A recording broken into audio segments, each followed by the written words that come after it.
This video is sponsored by the stop-motion film Into the Menstrualverse. The film revolves around Alice, a transgender girl who dreams of having a cisgender body in order to impress her crush. She convinces her best friend, Vicky the Talking Vagina, to help her travel back in time to interfere with the night she was conceived and change her sex assigned at birth. While the duo successfully changed the past, they got more than they bargained for when their actions caused disastrous consequences for the space-time continuum. Above all else, Into the Menstrualverse is a story about female friendship and the impact that women can have on each other. This film is intended to uplift and empower women and serve as a timely reminder of the importance of community. The film was made by Emma Jacqueline, the filmmaker behind C Cup Cinema. She's been making films on YouTube for the past 13 years and got her start in making brick films such as Lego Star Wars Battle on Kashyyyk. A transgender woman, she has since pivoted into making original films often about the trans experience and womanhood. Into the Menstrualverse is her favorite and most personal film that she's worked on, a recollection of her experience as a trans woman. You can follow Into the Menstrualverse on Instagram and TikTok to stay tuned for updates about the film's releases. You might be wondering what's this segment of the video about in the beginning, and I wanted to say starting next year, my channel will be taking sponsorships, in which creators, typically LGBTQ creators, will be able to advertise their work and content on my videos in the beginning. Filmmakers, businesses, artists, and LGBTQ people from a broad range of creators will be able to ask for their work to be featured in the beginning of Kameno-o videos as a form of sponsorship to promote their work, be it locally or worldwide. And the best part, all sponsorships are free. You do not need to pay anything at all, so long as you agree to the sponsorship terms and conditions. To inquire, email Kameno-o-booksandbusiness@gmail.com with the little summary of your work, as well as a portfolio if needed. Thank you and enjoy the video.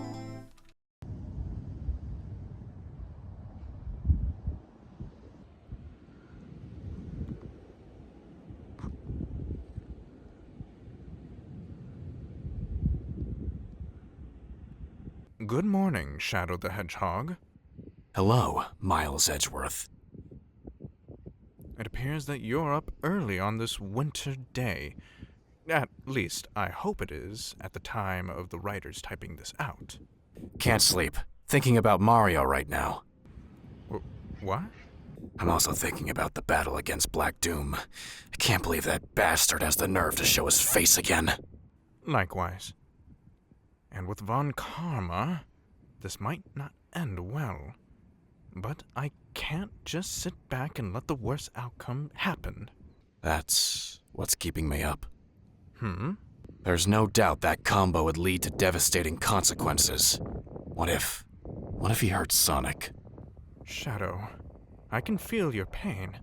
I'm familiar with your game. I've seen how painful it is to lose a loved one. I carry that fear with Phoenix in my heart till this day. But our boys can hold up on their own. Huh. I know too well our existence is filled with uncertainty, and I can't simply cower back. Yet, I still think that I always need to be on guard. I love Sonic too much for him to be hurt.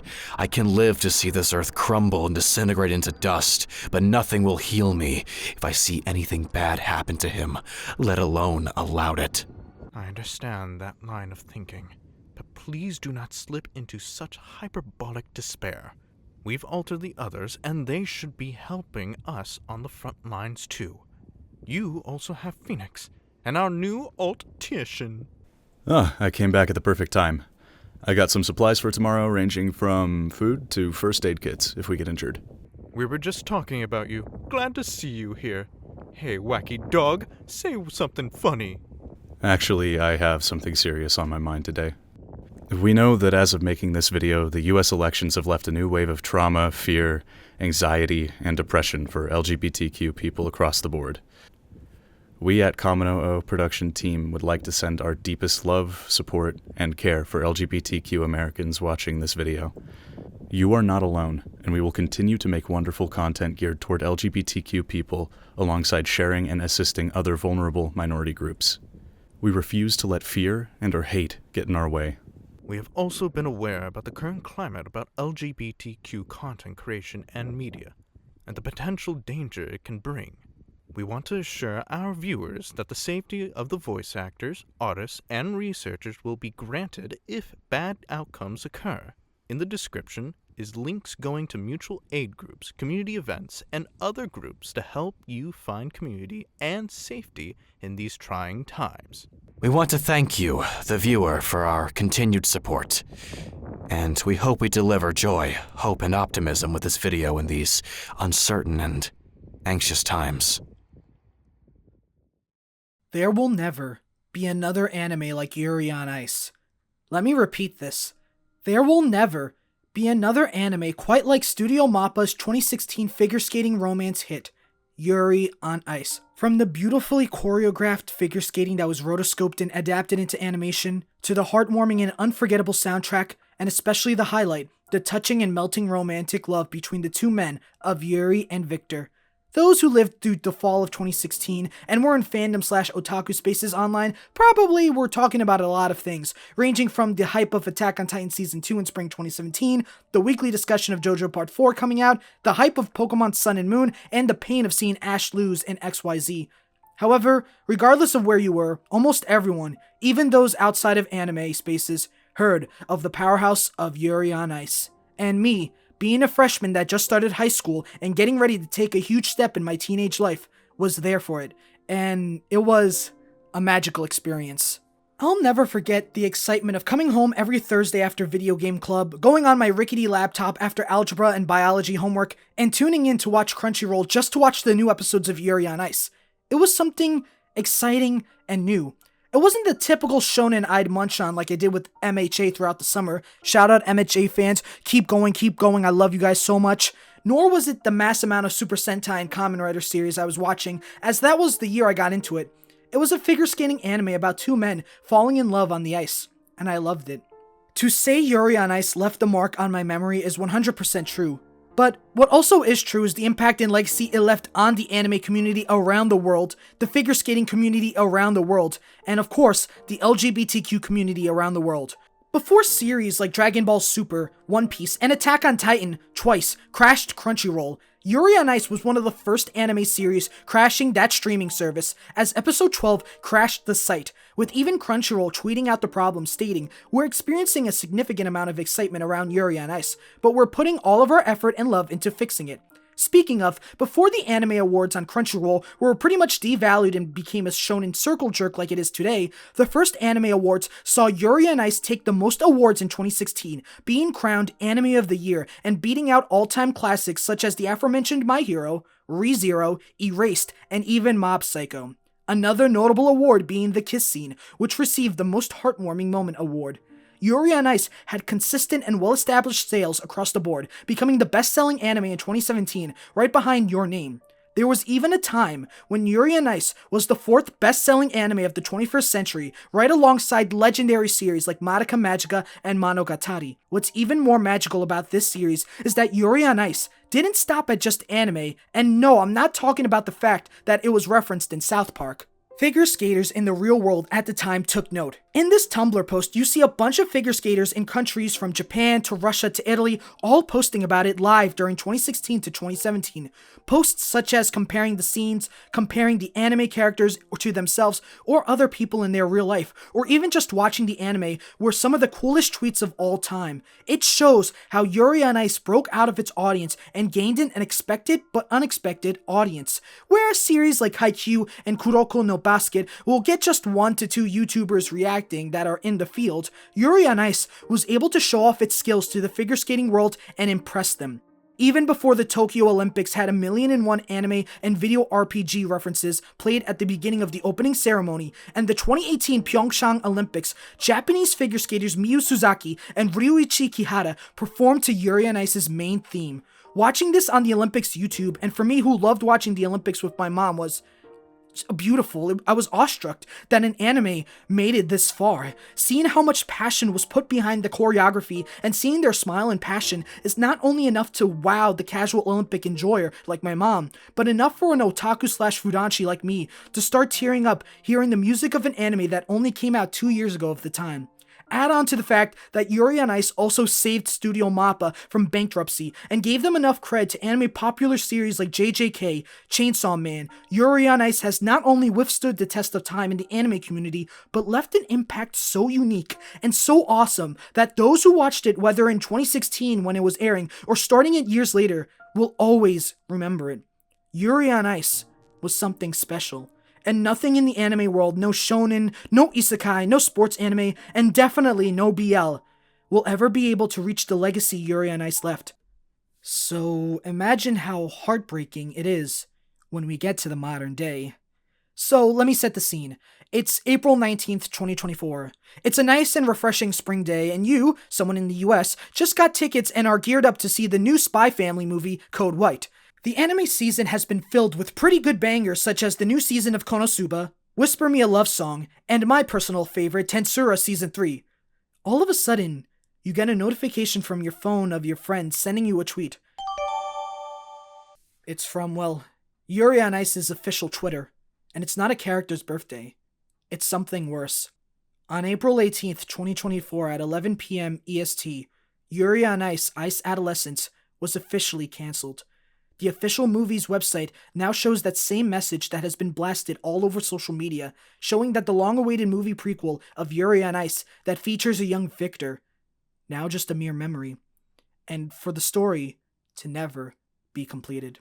You know, even though Yuri on Ice is far from being one of my favorite animes, seeing that announcement, seeing that dream of a movie from 6 years ago being crushed, hurts. Not only that, seeing so many Yuri on Ice fans come on to share their art, share their thoughts, and even dead accounts dormant since 2017 hoping to come back for the movie or maybe a season 2, was something bittersweet. It was a community coming together to grieve. Heck, even watching Spy Family in theaters, writing my Lougosi video in the seat as I waited for the showing to start because there was a lot of previews, I still just sat there feeling like something was missing. Something was wrong. Something vanished. Something that should have been there was gone for good. Ice Adolescence, and Yuri on Ice as a whole, was gone for good. And there was no going back. Now, a lot of people have theories for what Mappa meant by various circumstances. Some say because of Victor being Russian and the perception of Russia due to the Ukrainian invasion, which is something that barely has concrete evidence and not even a factor considering the movie has been in production since before the invasion officially started. The most likely reason being that Mappa doesn't care about Yuri on Ice anymore. With IP power under their belts like Jujutsu Kaisen, Attack on Titan, and Chainsaw Man, who needs a random anime original series? Heck, even lying by saying that Yuri on Ice didn't make money despite the circumstances telling otherwise. While we might never know the true reason why Yuri on Ice was cancelled, there is a heavily speculated theory that I do believe holds some truth. Yuri on Ice is visibly gay. Yuri on Ice was a series that was queer by nature and its own matter. Yuri and Victor's romance and love between the two was genuine. It was something that didn't have labels. It wasn't a coming out story, realizations, or fighting back against homophobia. It was gay through and through.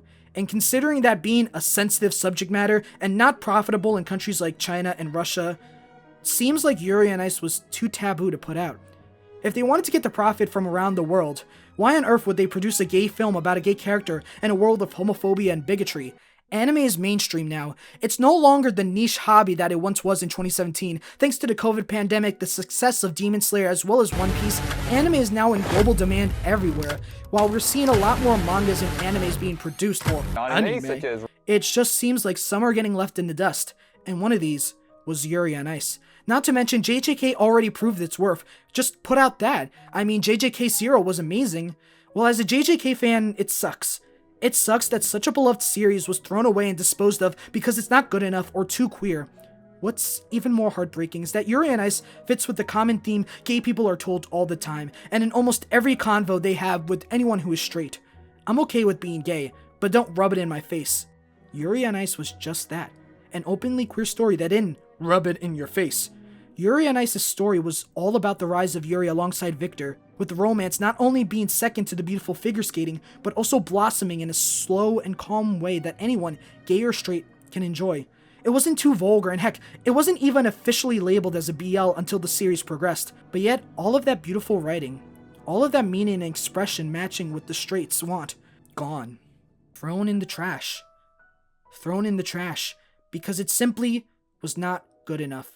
It wasn't as good as a shonen series, it didn't make the money as a sports series, and it was abandoned for being too gay, and a world where being too gay is a no-no.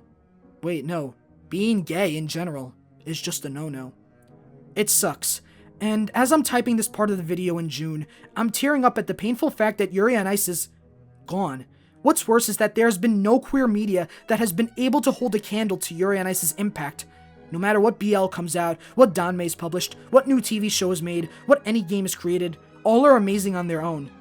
But they will never be able to hold a candle to Yuri on Ice. I never really was interested to talk about Yuri on Ice because it seems like everything that was talked about. Until I found a successor to it. A queer series that had as much power, influence, and a legacy that can not only rival Yuri on Ice, but surpass it and embody itself as a successor. If you watched my previous video, Narumitsu, I said that I believed in my heart it was gonna be Ace Attorney, as Raito and Edgy's love was one that matched the beautiful energy of Yuri and Victor. However, Ace Attorney dropped down to second, even after AAI was fully localized. As for now, we've found it. The queer media to surpass Yuri on Ice, one that broke through boundaries, shook the world, and left a legacy so big, it got its very own video game that we're going to talk about today. That video game is Sonic X Shadow, aka Sonadow Generations.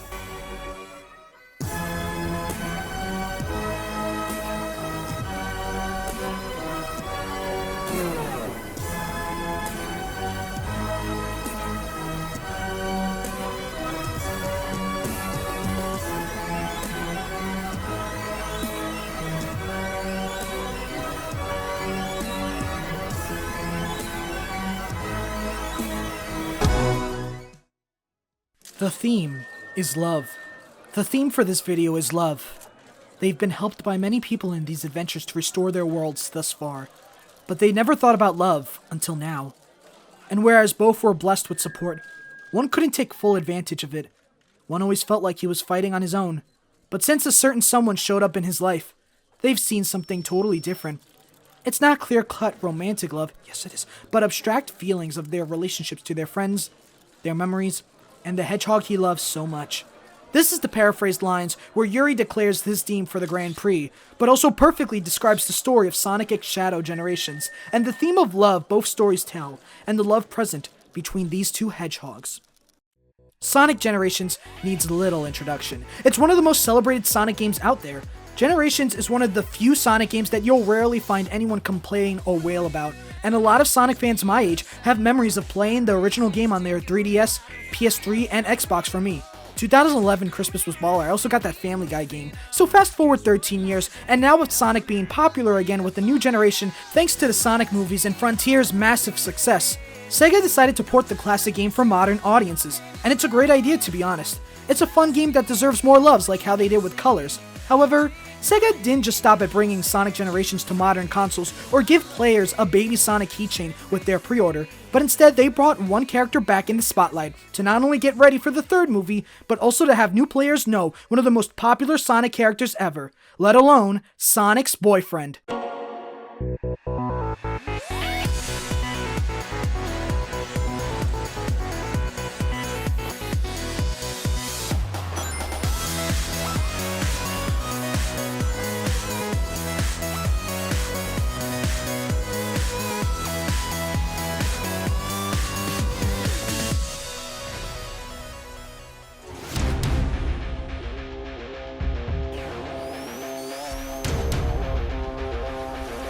Shadow Generations. Finally, not only were people going to be able to play Shadow, that is an episode Shadow, and experience a story solely focused on Shadow.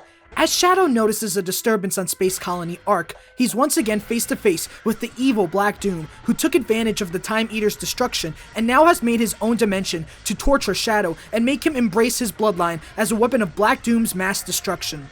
As Shadow explores his past, and frontiers for some reason, he not only unlocks the hidden dark powers Black Doom wants him to possess, but reunites with Maria and Gerald right before the tragedy on Space Colony Ark.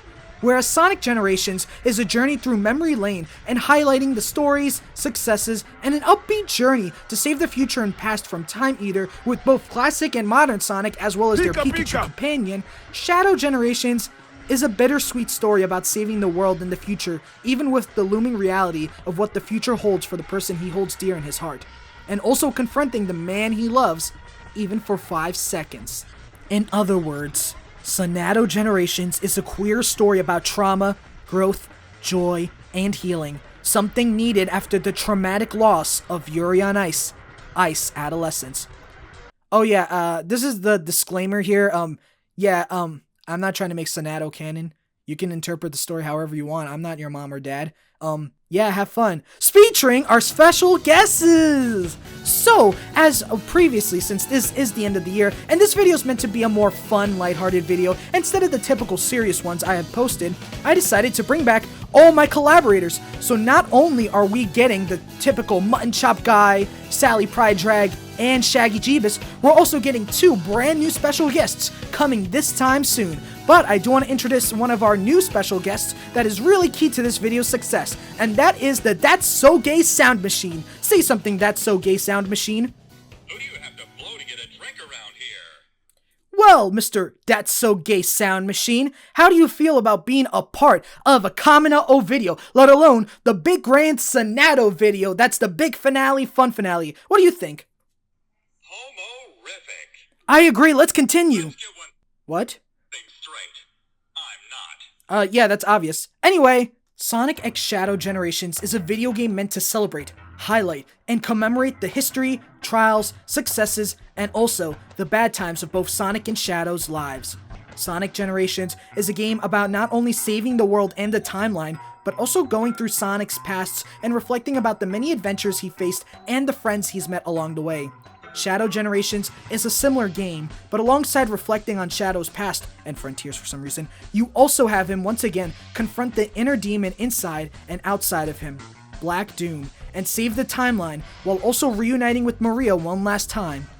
Now, let's also point out the obvious. Sonic X Shadow, Sonadow. This game is not only Sonic and Shadow Generations, but Sonadow Generations, a celebration of Sonadow, its blatant queerness, and its celebration of 2 iconic gay hedgehogs, and their love for each other. It's a celebration of their life and the pain and love that comes from their existence, and it's beautiful. It's such a fun game, and as someone who grew up with Generations, I loved exploring the old and new worlds and seeing the characters come back to life. I only missed the Santa's Workshop. Oh wait, no, that's the Family Guy game. I enjoyed seeing Sonic and Shadow, well, Sonics, going through the games and grew up with. Like, yeah, I did enjoy and felt nostalgia when I played through the OG Generations, but now with Shadow, I felt at home.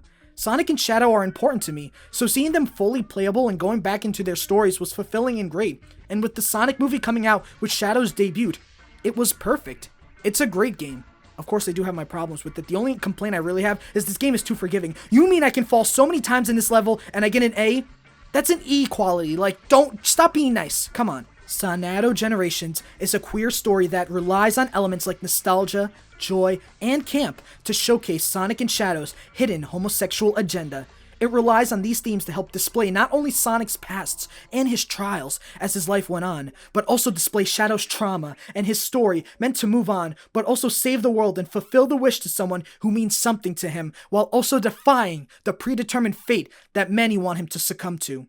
But first off, I want to address the odd word out. Camp. Camp. What is camp? More importantly, why is camp in Sonadow Generations? Well, let's get into it. From playing through the game, I can conclude that yes, Sonadow Generations is camp. Camp is a heavy term used, but to summarize, camp is the aesthetic of over-exaggerating something and making art of it, usually to be amusing or be appealing. To be honest, Sonic is no stranger to camp. The over-exaggerated anthropomorphic characters too is crazy scenarios. You can argue that yeah, Sonic has camp. Not the typical drag queen gay man style, but more so the cartoony and funny scenarios and different ways Sonic and Shadow interact with the adventures they're in. Sonadow Generations illustrates camp by exaggerating and making art of the stage to not only celebrate the games they come from, but also give more of a challenge to the player. For example, when Black Doom gets bored and remakes Radical Highway because he has no originality, it is highly dramatized from its incarnation in Sonic Adventure 2. Whether it's distorted streets or several holes, Radical Highway is camp by over-exaggerating and distorting its original incarnation into a much more difficult and bizarre level. It's so crazy, it's good. It's so good that, oh my god, Act 2 took me so many tries. Ooh, wow, it was fun. This doesn't stop at Shadow, as Sonic Generations exaggerates parts of the game and the stage. For example, classic Sonic City Escape stage uses the truck an absurd amount of times to not only exemplify the cartoony classic style, but showcase camp in a it's so bad it's good way. And I mean bad because, oh my god, this truck is annoying! However, I don't just want to stop at camp and how Fierce and fabulous it can be. Camp isn't the only queer aesthetic that Sonadow Generations have in store for LGBTQ people. It also has the visual gay aesthetics that are present in Gay Komi through Black Doom. Now, hear me out. Black Doom is a DILF, an angry dad that wants complete control over his son and nothing but domination. He's a you, Miss Fang. He's a full-on borrower daddy. With his more masculine look, his more rugged and rough facial features, he fits the Bara aesthetics that we covered in the Bara video, which by the way, you must be 18 or plus to watch. Do not watch if you are underage or sensitive to such topics. And if we're going to talk about Gay Komi and gay aesthetics, representing Switzerland, the Bara Gay Komi king himself, Mutton Chop Guy! Come on out! Hey Mr. Mutton Chop, sorry I'm doing a Tails skit, even though I'm not expected to do a Tails video until 2025, and I don't mean this to foreshadow my videos, but I need you to make a character video, or at least a small analysis for my Sonadow Generations video if you can, really quick. Oh cool, I like Sonic the Hedgehog. Am I talking about Big the Cat? No. Chubby Chaser. Not now, gay sound button, shut up. Oh. Is it Vector the Crocodile? Not him either. You want a 2 Gamma?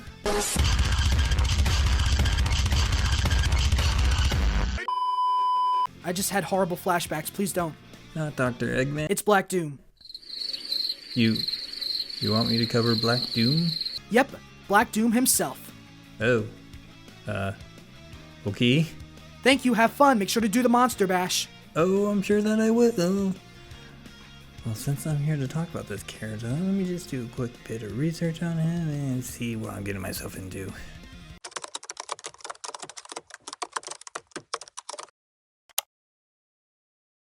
Oh, a megalomaniac tyrant who wants to enslave the human race to convert them into an energy source. Yeah, okay, I can work with this. So if you're not familiar with this character, that's okay. I wasn't familiar with him either, but that's what research is there for. Black Doom has been around for thousands of years, plotting to take over the Earth. Yeah, okay, you and what big army? Oh. That one. Well, it wouldn't be right for someone who's hell-bent on ruling the Earth to not have one of those, right? This is called the Black Arms, the dark forces that Black Doom controls while inhabiting the giant black comet that swings around the Earth every 50 years or so. He's also helped Dr. Robotnik create our edgy bad boy, Shadow, by providing his blood that gifted Shadow with immortality. Black Doom is highly ruthless, sadistically manipulative, and power hungry.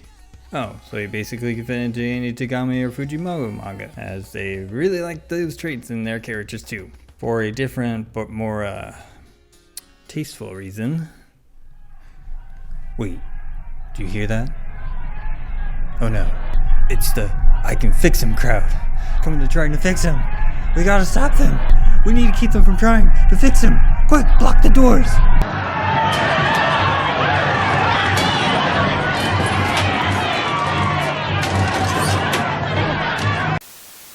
He first appears in Shadow the Hedgehog game, and now he's back in Generations.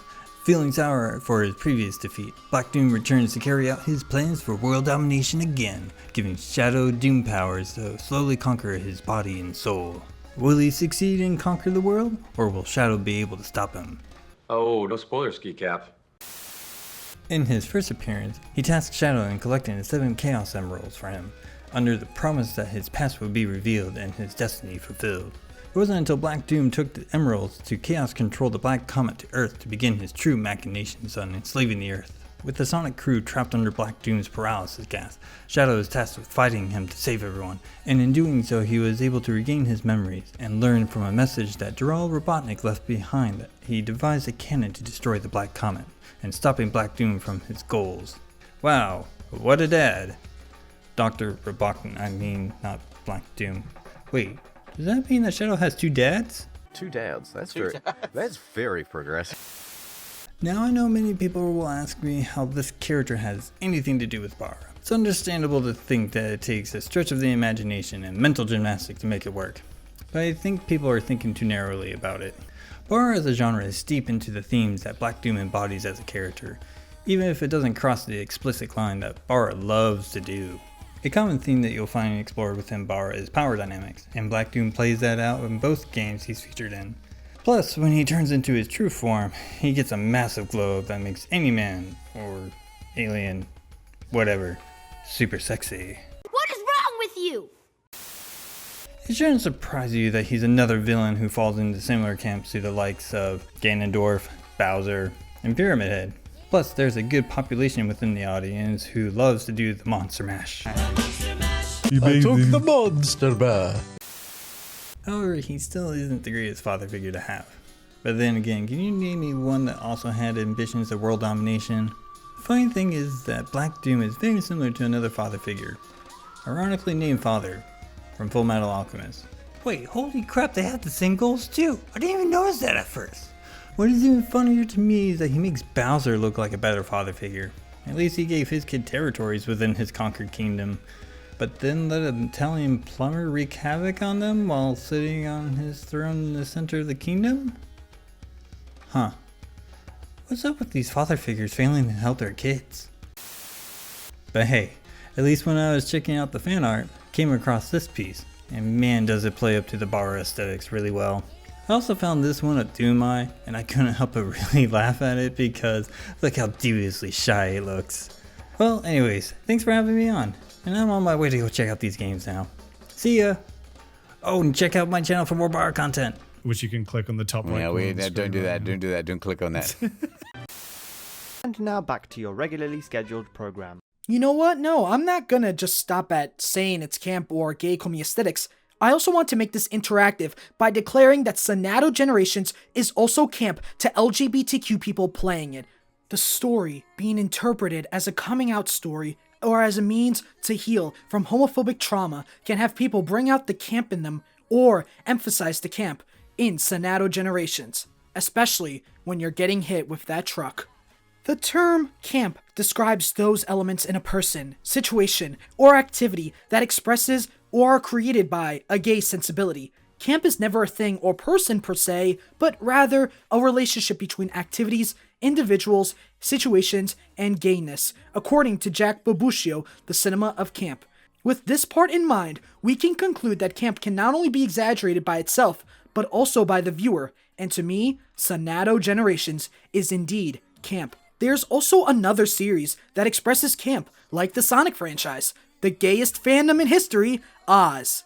If you remember the Wizard of Oz books video I made in April, we discussed how the Oz world and characters are not only subtly queer, but how the world is campy. From paper dolls that are blown away from sneezing to glass cats, everything is abnormal and meant to be seen as over-exaggerated and anthropomorphized, not in the furry way. We'll get to the furries later. I feel like that's why so many gays love Sonic, like how so many gays love Oz. Like how Oz is an anthropomorphized world meant to not only be insanely cheesy, it's fun. Sonadow Generations is a quick, abridged, and exaggerated run of all the worlds Sonic and Shadow's been to, and Frontiers for some reason. It's both vibrant worlds, full of love and care, that grow their characters and house a form of escapism into a world where queer people find comfort. Shadow Generations, however, can also highlight the struggle and fight for liberation still within the hearts of others. There is a series in the Wizard of Oz franchise that does resonate with it, and in fact, it just got a movie. That's right, look no further than Wicked. we're going to shift away from my camp talk and now talk about the similarities between Gelphie and Sonadow, aside from their movies, aka the best movies of this year, next to Transformers 1. Transformers 1 is pretty good. Shadow and Elphaba's struggles parallel each other as they both encompass someone in unconventional circumstances finding their own path and pushing forward, even if it means the world becoming their enemy. Wrong point, but it's still true. I already called upon her once to interpret Oz, representing Thailand, Sally Pride Drag. Hello, I'm Sally Barbara Pride. I'm a drag queen, trans woman, podcaster, and filmmaker. Yes, I do everything. But I'm also a huge fan of Oz, obviously. So to say I was excited about Wicked was a massive understatement. Wicked clearly discusses prejudice and being a minority in great detail. There's a big part of the film where talking animals are stripped of their right to speak by a fascist government. Good thing that's never happening again. Anyways, Elphaba was born green and subsequently shunned by her family in an overly hostile manner. She was shunned at her birth. So my question is there a real-world experience that parallels Elphaba's experience? Or is this just another case of Zootopia and its confusing allegories? Elphaba has very clear parallels to race since she's, well, green and faces prejudice because of that. However, given that she was born green to non-green parents, this doesn't create a clear parallel case. Disabled people can unfortunately face very similar treatments in society, and in some cases, visible at birth. However, I don't think this works much as an allegory because of Elphaba's sister, Narcissaros, who is a wheelchair user. To me, it doesn't seem as likely that that's the allegory they're going for, given that you have direct representation in the film. While LGBTQ people are born as part of the community, only one of these groups is visible at birth. Her story actually lines up pretty well with a part of the LGBTQ+ community, intersex people. Broadly speaking, intersex people are people whose sex characteristics do not neatly fit into male or female. Remember, sex and gender are different. Sex is about your anatomy and biology characteristics like chromosomes. Gender is about who you are as an individual in society. Also, there's a lot of variety within the intersex community because, like gender, sex is also on a spectrum. Some intersex people are known to be intersex at birth, some learn later in life, and some never learn they are intersex. However, in this case, I want to focus on the type of intersex that is visible at birth, typically due to atypical genitalia. Now, I hear your skepticism, but there's a lot of parallels in Elphaba's story to this type of intersex experience. When Elphaba was born, she was visibly different from her parents and was ostracized for it. Unfortunately, this is a very common experience for intersex people. Many doctors pressure parents of intersex children to have operations on them so that their genitals conform to societal expectations. In many of these cases, these operations are done shortly after birth and never told to the child. After these surgeries, children are expected to be raised as the gender stereotypically associated with the genitals. The idea is that it's best for the child to have a quote-unquote normal life, and that they should fit into one of two boxes. But in reality, there is no evidence to suggest that this actually helps children with their development or health long term. These surgeries can actually pose a risk to children later in life. To my knowledge, I am not intersex, but as a trans person, I know what it's like to be forced to live as a gender you are not, and the toll that can take. All children deserve the right to safely explore their gender, and if they choose later in life, to get surgeries. But these surgeries should absolutely not be done on babies. However, historically speaking, these surgeries were not always available, and intersex children did live in that gray area. Similar to Elphaba, she faced social isolation because people did not understand. It's no wonder she helps other marginalized people in the film. She lacked the encouragement to be herself as a child, and then started passing that on to others. And I can't believe I need to say this, but this is an allegory. I'm not saying she's literally intersex. However, if you don't know what an allegory is, you should probably go to Shiz University. By the way, I absolutely love the gender nonconformity amongst the students at Shiz. Even though there's prejudice in Oz, it gives us something to look up to for our own world. And that's the inspiring message I want to leave you all with. Thanks for having me on. Every day you're here is a beautiful day. Like how Sally argued that Elphaba can represent intersex people, Shadow can represent gay men. Both of their stories are able to reflect and illustrate queer people, and with their world's heightened emphasis on camp, it works 100 times better. Elphaba and Shadow are characters who've had their agency of peace ripped from them and haunted because of their conception. A product of an affair with the Green Elixir and a product of a Faustian deal with the Galactic Demon has made them stand out in their own comical world, both taking the roles of an anti-hero and fighting for what's right, even if things look glum and the whole world is against you. What I'm trying to say is Sonadow and Gelphie are one of the same. But whereas Gelphie is shown to be imbalanced and unfortunately sacrifices are made in order for both to be happy, Sonadow is able to have a balance for both to achieve their goals in peace and able to live life to their fullest. Not to mention, Sonic and Shadow have the same dynamic as Glinda and Elphaba. A popular person seen as a hero next to a closed-off anti-hero does have a great dynamic, and Sonic and Glinda fill their roles perfectly, popularly. The only difference between Shadow and Elphaba is, well, Shadow refuses the others, or at least accepts their help reluctantly, but Elphaba has only gotten the cold shoulder for most of her life. Not to mention, Elphaba and Glinda are praised highly by adults in their life, like how Sonic and Shadow are seen as heroes, but Elphaba and Shadow stray from this broad definition. Instead, they've been shown to have their powers be used as a means to manipulate or control others. Whether it's Black Doom or the Wizard, Elphaba and Shadow's abnormalities are meant to be taken advantage of and seen as a tool for others, devaluing them of their individuality as a person. Kinda like Gullah Boy Shinnok. We'll touch on that later. The point is that Shadow and Elphaba's journeys are queer tales about how their queerness is taken advantage of and used to further push division in society. They are robbed of their identity and their humanity, or Oztianity, for the sake of a more selfish and grandiose purpose they have no want in, while also living in camp worlds that are meant to show heightened queerness unintentionally.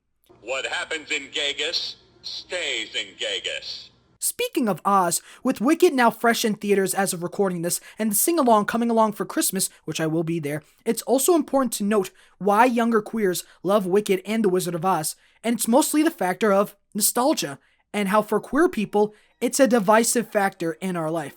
The second factor I want to touch upon is queer nostalgia, or just nostalgia in general, as it's not only a big part of Sonadow Generation's selling point, but also queer nostalgia is a unique experience to LGBTQ people to reflect on their lives.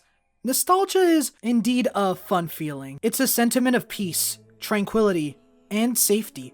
Best examples being the Oz series and how The Wizard of Oz is nostalgic not only for people older than me, but people who grew up with the movies and or the books.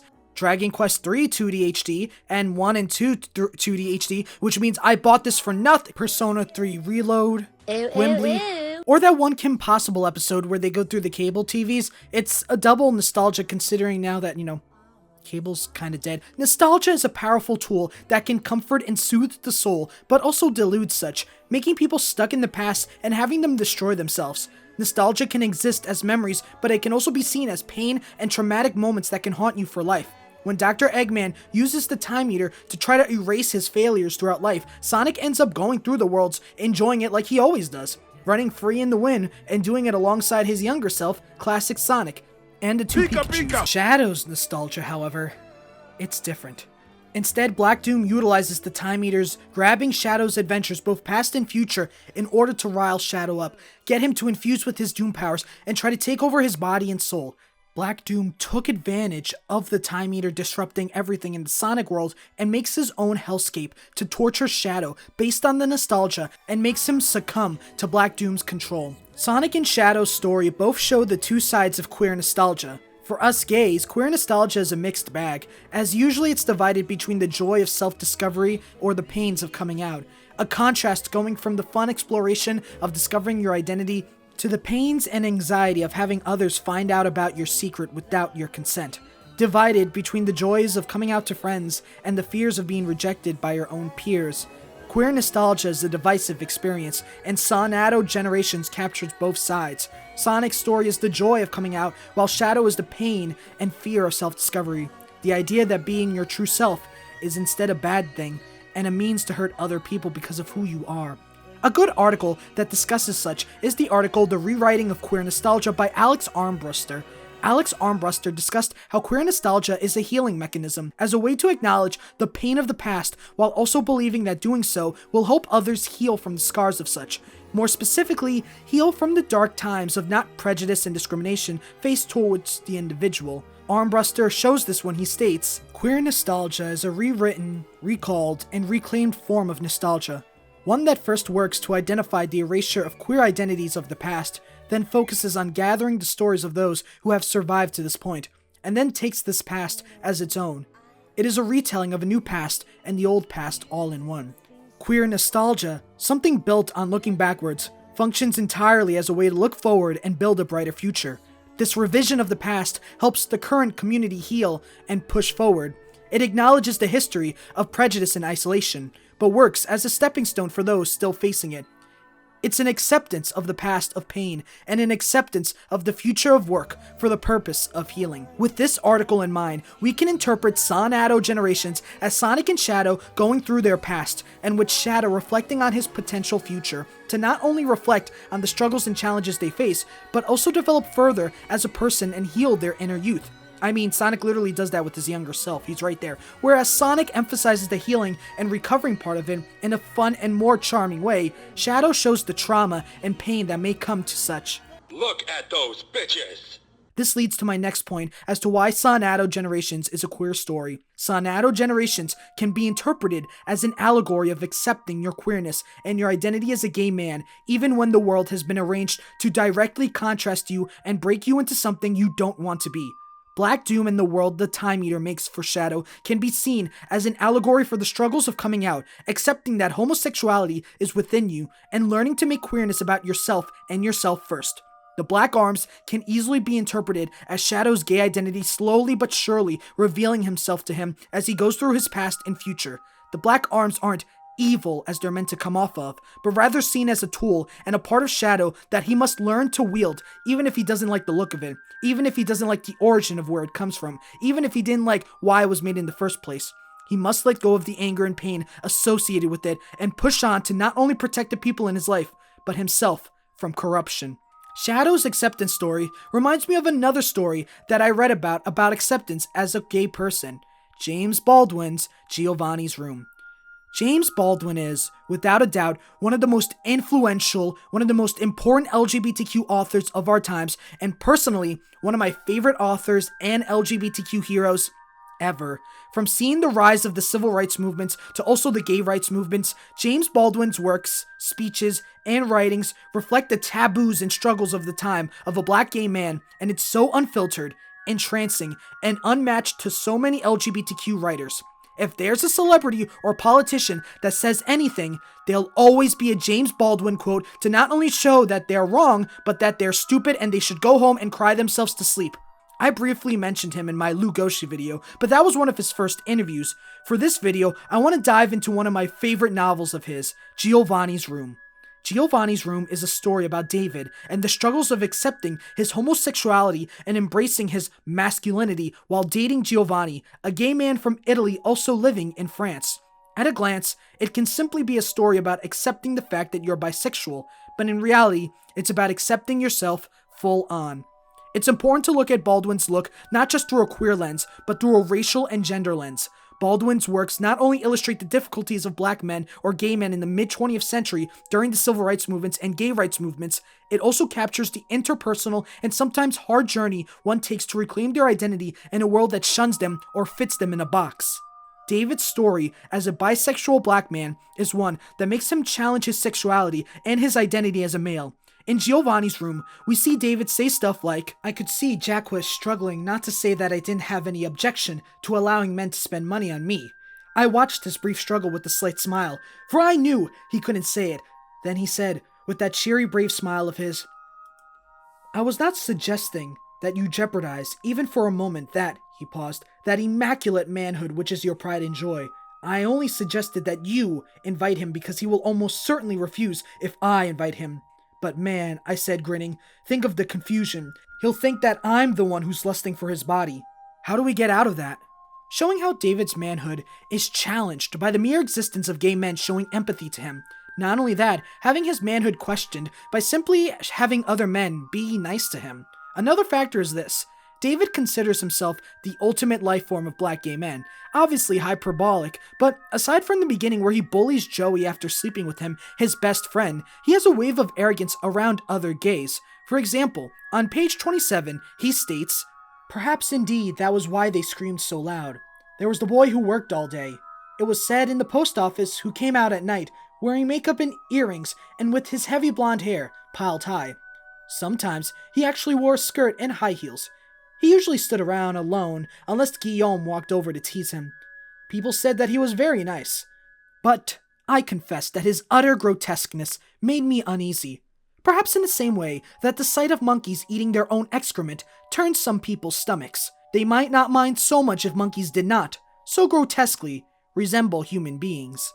Showing how David not only sees him as superior, but he also shows his internalized homophobia has given him a deluded ego that is meant to give himself a pat on the back, showing that he is unable to accept himself, but rather inflates his ego to present himself from facing the truth and having his manhood be a shield rather than authentic. He is challenged by the fact that gay men are open with their sexuality and/or gender expression, and that hurts him. Not because he's offended, but rather he sees himself as it, but he can't do anything because of his own internalized homophobia and misogyny. This is shown with the titular lover, Giovanni. Throughout the story, his love for Giovanni slowly collapses due to his internalized homophobia, something that blends in with the stigma of being gay, but the idea that being gay is perceived as feminine, and that it is a masculine role to marry and live a life with a woman. This is shown when Baldwin writes, "Yes," I said warily, "I can have a life with her." I stood up. I was shaking. What kind of life can we have in this room? This filthy little room? What kind of life can two men have together anyway? All this love you talk about? Isn't it just that you want to be made to feel strong? You want to go out and be the big laborer and bring home the money, and you want me to stay here and wash the dishes and cook the food and clean the miserable closet of a room and kiss you when you come in through that door and lie with you at night and be your little girl? That's what you want. That's what you mean, and that's all you mean when you say you love me. You say I want to kill you. What do you think you've been doing to me? I am not trying to make you a little girl. If I wanted a little girl, I would be with a little girl. Why aren't you? Isn't it just that you're afraid? And you take me because you haven't got the guts to go after a woman, which is what you really want?" He was pale. "You are the one who keeps talking about what I want, but I have only been talking about who I want. But I'm a man," I cried. "A man. What do you think can happen between us?" "You know very well," said Giovanni slowly, "what can happen between us. It is for that reason you are leaving me." When he says, "Isn't it love that makes you strong?" and "What life can two men have?" it shows that his internalized homophobia and fragile masculinity is being challenged simply by being in love with Giovanni. Some may interpret it as him hating Giovanni, but the truth is he loves him, and he can never truly accept that because of the society he lives in. In fact, earlier in the book, he states, "Giovanni knew that I was going to leave him, but he did not dare accuse me for fear of being corroborated. I did not dare to tell him. Hella was on her way back from Spain, and my father had agreed to send me money, which I was not going to use to help Giovanni, who had done so much to help me. I was going to use it to escape his room." It's important to note the "I'm not going to help Giovanni," because to me it's seen less of David being malicious and more so understanding he loves Giovanni, but for his own safety, he has to look out for himself. David, throughout the book, is someone who is angry, miserable, and his own anger at society has allowed him to destroy himself, not only costing his relationship with Giovanni and Giovanni's life, but also his relationship with Hella, who also has internalized some harmful gender stereotypes. In a broad sense, David's story is one of a soul tortured by society who hates him for who he is. His soul was tortured by homophobia. David is what Black Doom wanted Shadow to become. Shadow throughout the story was filled with nothing but anger, hatred towards Black Doom, and at a point it completely consumed him and blinded him of his real goal to protect Maria. If Shadow was to let anger consume him and he forgot who he loved and cared about, he would have walked down the path of David. David's flaw was his own anger towards his gayness consuming him, and because of that, he scared Giovanni and Hella away. It's not homophobia, sugar. Everyone hates you. Shadow learned to control his anger, confront the main cause, Black Doom, and still maintain the people he loved, even if one of them was temporarily there. Black Doom represents society's hatred of homosexuality, and Shadow's Black Arm's power is his homosexuality, as instead of flat out hating it or rejecting it, He embraces such, but not because of other people. He instead embraces it as his own, using it to defend the people he loves and take down the people that stand in his way, even the person who gave him such powers. However, there is also a hidden feeling that both David and Shadow have in their story. Fear. Fear that festered their anger. Fear born from a world that wants them dead for who they are. From pages 87 to 88, David goes through the titular Giovanni's room and says, "But it was not the room's disorder which was frightening. It was the fact that when one began searching for the key to this disorder, one realized that it was not to be found in any of the usual places. For this was not a matter of habit or circumstance or temperament. It was a matter of punishment and grief. I do not know how I knew this, but I knew it at once. Perhaps I knew it because I wanted to live. And I stared at the room with the same nervous, calculating extension of the intelligence and of all one's forces which occurs when gauging a mortal and unavoidable danger. At the silent walls of the room with its distant, archaic lovers trapped in an interminable rose garden, and the starting windows staring like the two great eyes of fire and ice. And the ceiling, which lowered like those clouds out of which fiends have sometimes spoken, and which obscured but failed to soften its malevolence behind the yellow light which hung like a diseased and undefinable sex in its center. Under this blunted arrow, the smashed flower of light, lay the terrors which encompassed Giovanni's soul. I understood why Giovanni had wanted me and had brought me to his last retreat. I was to destroy this room and give to Giovanni a new and better life. This life could only be my own, which, in order to transform Giovanni's, must first become a part of Giovanni's room." This atmospheric and anxious talk signals not only David's real immersion into gay identity despite being around it, but the fear of it. The fear that he no longer is the normal person he thought he was.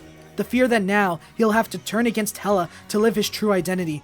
The fear that David will have to betray the heterosexual masculinity he built up to protect himself. In a sense, Shadow's white space is his Giovanni's room, a reminder of his current struggle, a bittersweet but more malicious entity that is meant for him to overcome, one which souls are desperately needing to be freed from, not just through physical force, but rather through your own self-discovery.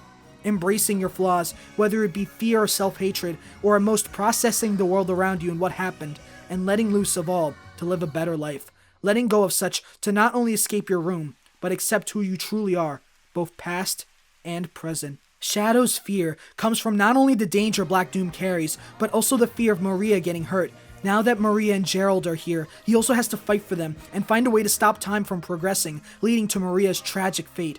Shadow is afraid of Maria dying. He's afraid of what happens next. He's afraid of having to go through it again. He knows the tragic fate that awaits her.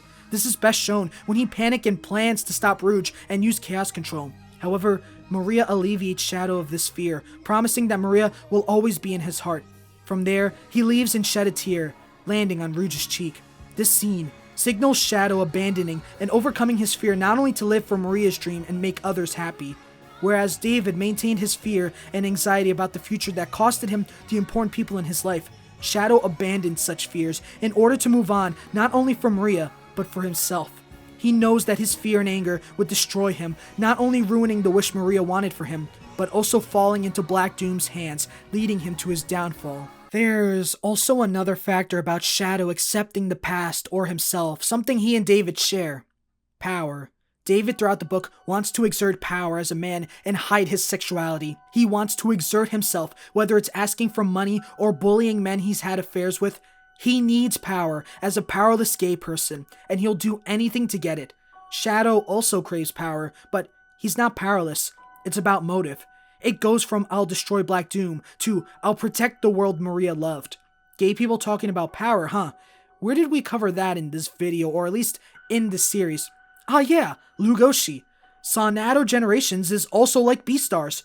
Both Shadow and Louis have to accept their flaws and fate as who they are to not only break free of such, but also grow as a person.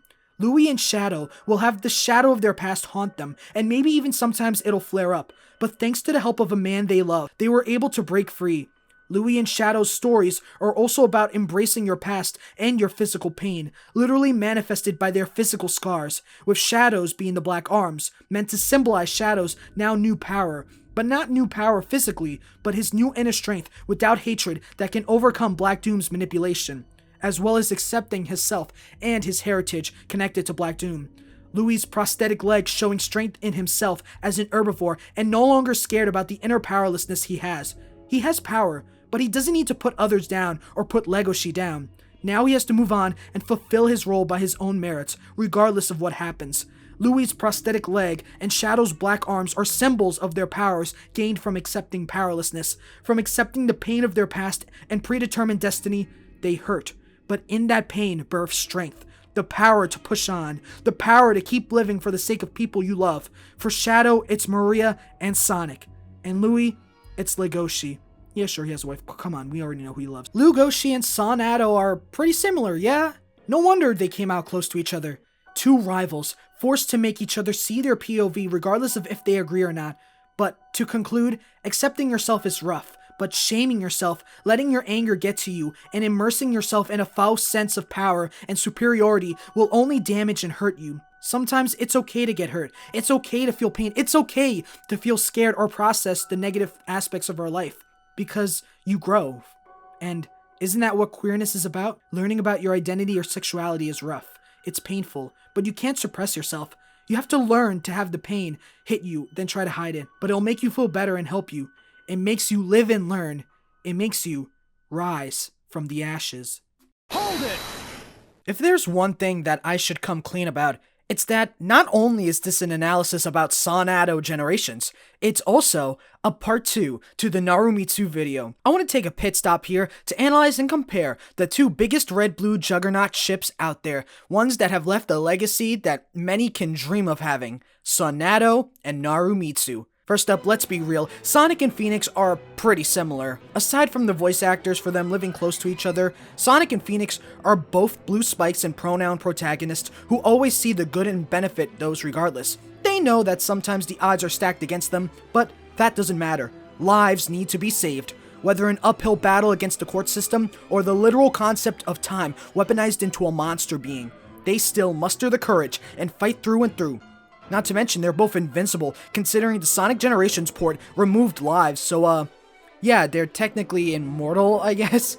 So yeah, Phoenix and Sonic are pretty much unkillable. Not to mention, both genuinely care about their rivals. Sure, they may not see eye to eye, but both know that their rivals' questionable motives and way of delivering justice can still work, and they can trust them to find the truth and help save the world. While not perfect, Phoenix and Sonic are respectable people in their field with the strength, willpower, and quick thinking to prove their own and sometimes outdo their rivals, even if it isn't blatantly obvious or hidden behind a layer of obliviousness or embarrassment. Sonic and Phoenix's comparisons are great, but what really hits hard is the comparison between the two lovers in red, Edgeworth and Shadow, both rivals who came out in 2001 and came out the same year, meant to not only foil the main protagonist, but also be a motivator for them to grow as people.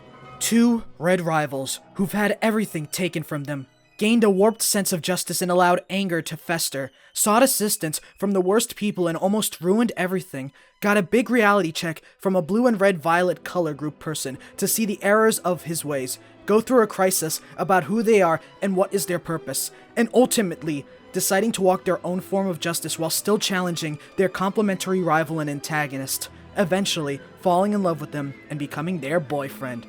Okay, but red color, violet group. Look, okay, listen, purple, pink, that's sort of the same family, red, violet color group. Okay, so we're gonna consider Maya and Amy like the same sort of colors, but like different hues, you know? Anyway.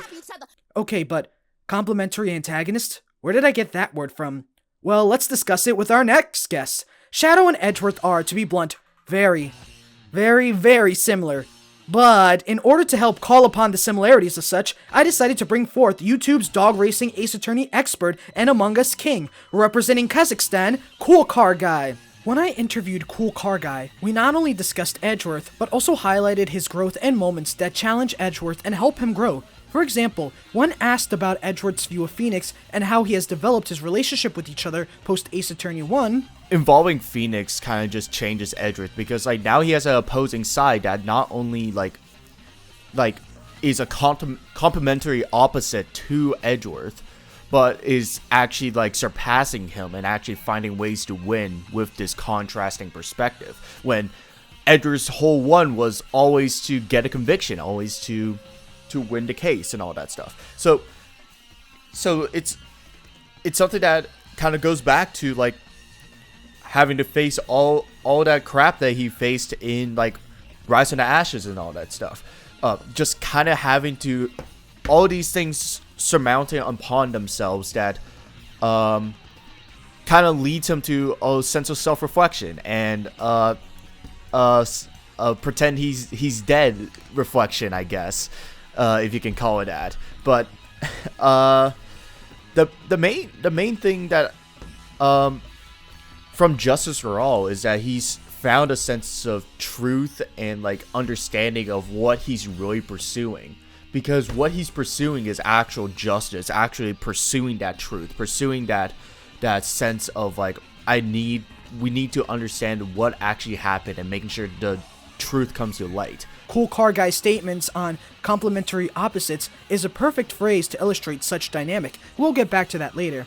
I also love how he highlights this part in Justice for All, is how Edgeworth is actually pursuing justice and no longer maintaining his biased and ruthless behavior and abandoning such. He now looks for the truth. He also pointed this out for the ending of Justice for All when he mentioned Francisca's whip being given to her at the end by Edgeworth. In the first game, we obviously knew these people were bad people. They were bad people, so us fighting justice by pointing them out as a murderer, that's what we had to do. But the second game really emphasized having that sympathy for the culprit, and then we don't really realize because we've kind of adopted a similar approach to what Edgeworth is of wanting to get a victory. And that's something that when you revisit Justice for All, you kind of realize about yourself, and that's kind of that sympathetic,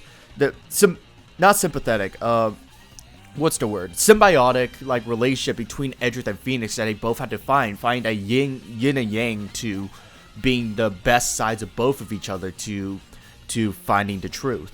I genuinely enjoy this part, because now looking back at Justice for All, it was clear that whereas Phoenix helped guide Edgeworth and teach him about his errors, Edgeworth also teaches him about his errors and his recklessness in the law. We can parallel this with Sonic and Shadow, as instead of Sonic being shown the humanity, he can also be shown that sometimes it's a bit harder to humanize evil, and that being too soft isn't what you need to do.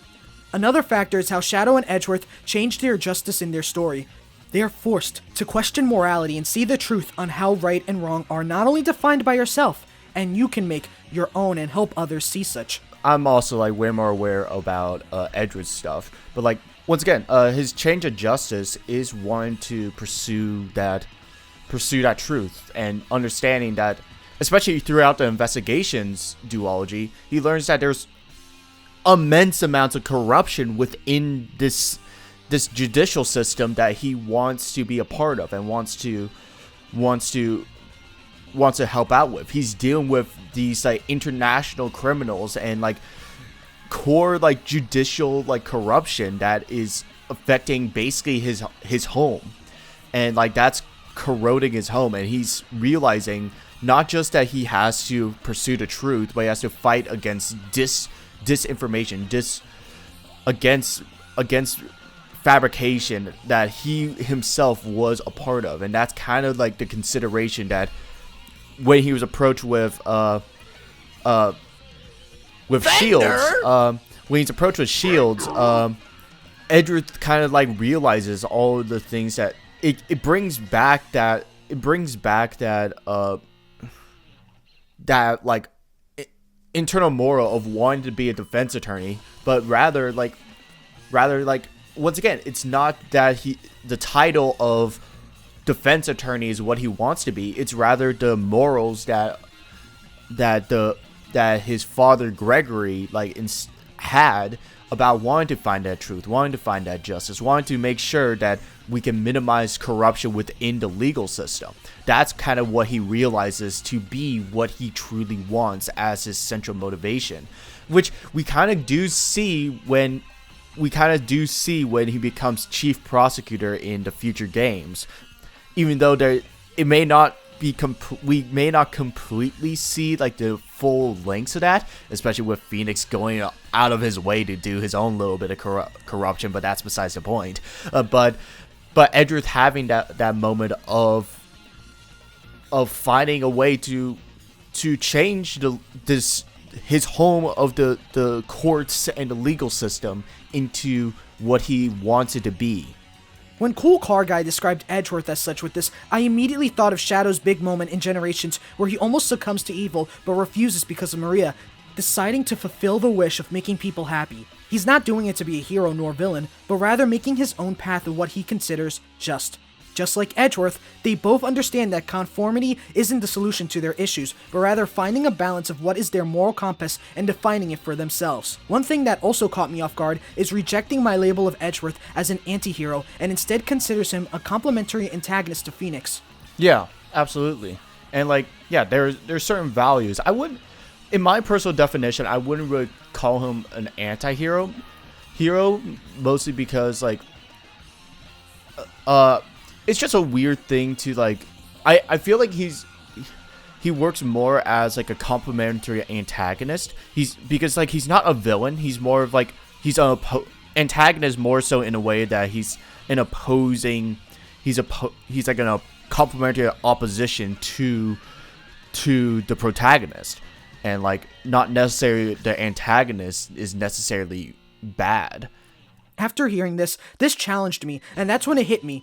The fake emerald. By tricking Sonic into having the fake emerald, he becomes a complementary antagonist, as not only does he do something against what Sonic needs, but also doesn't necessarily become a bad guy, nor an anti-hero. However, he doesn't let Sonic fully control him, kinda like Edgeworth doesn't necessarily submit to Phoenix. As Cool Car Guy said, it's symbiotic, and this symbiotic nature not only helps their love blossom, but also help Edgeworth and Shadow grow, especially when in the context of people surrounding them.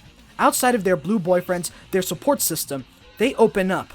And like, I think him being able to open up and give advice like that, seeing with him going on a whole venture of maturity, I think that's kind of like the beginning of him slowly beginning to understand the resources and people he has surrounding him.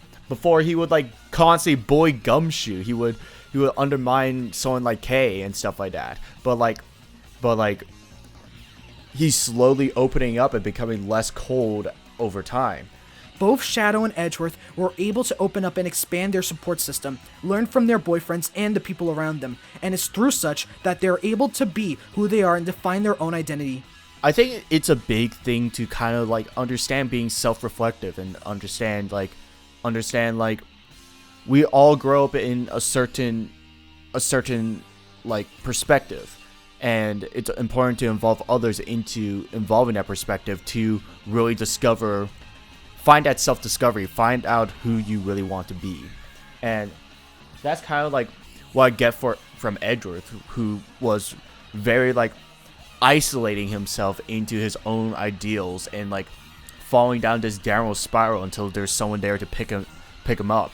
And I think it's an important thing to not just like on the Edgeworth side to kind of like realize that there's people out there and there's people you should involve rather than like isolating yourself and pointing yourself just towards a sole direction. You have to consider at least other directions and be a little more open-minded. But I think it's also important on like the Phoenix side, being able to understand that you have to like involve, you have to try your best to like make sure you're keeping up with others even, and like doing your best to be there for other people. And like once again maintaining that open-mindedness, not try to like instill that your way's the right way, but rather like complement each other in understanding that everyone has their differences and people are different, and we should celebrate those differences rather than trying to convert others to being similar. So that's kind of like what I'm kind of getting from that, because once again, they're complementary opposites. They're not necessarily, neither of them are necessarily bad. I cannot thank Cool Car Guy enough for being a part of this video and sharing his thoughts on Edgeworth and comparing him to Shadow. Because of you, I appreciate Justice for All way more and got a new perspective on Edgeworth. I hope you and the Ace Attorney fans watching this also gain a new perspective from Shadow and hopefully hop into the Sonic franchise and enjoy it as much as I did. Well, you're not going to be pressing an A button the entire time, so I think you're going to have a little more engagement than staring at some PNGs on the screen. It's a bit fast-paced, but as always, because it's Sonic the Hedgehog. But like, yeah, just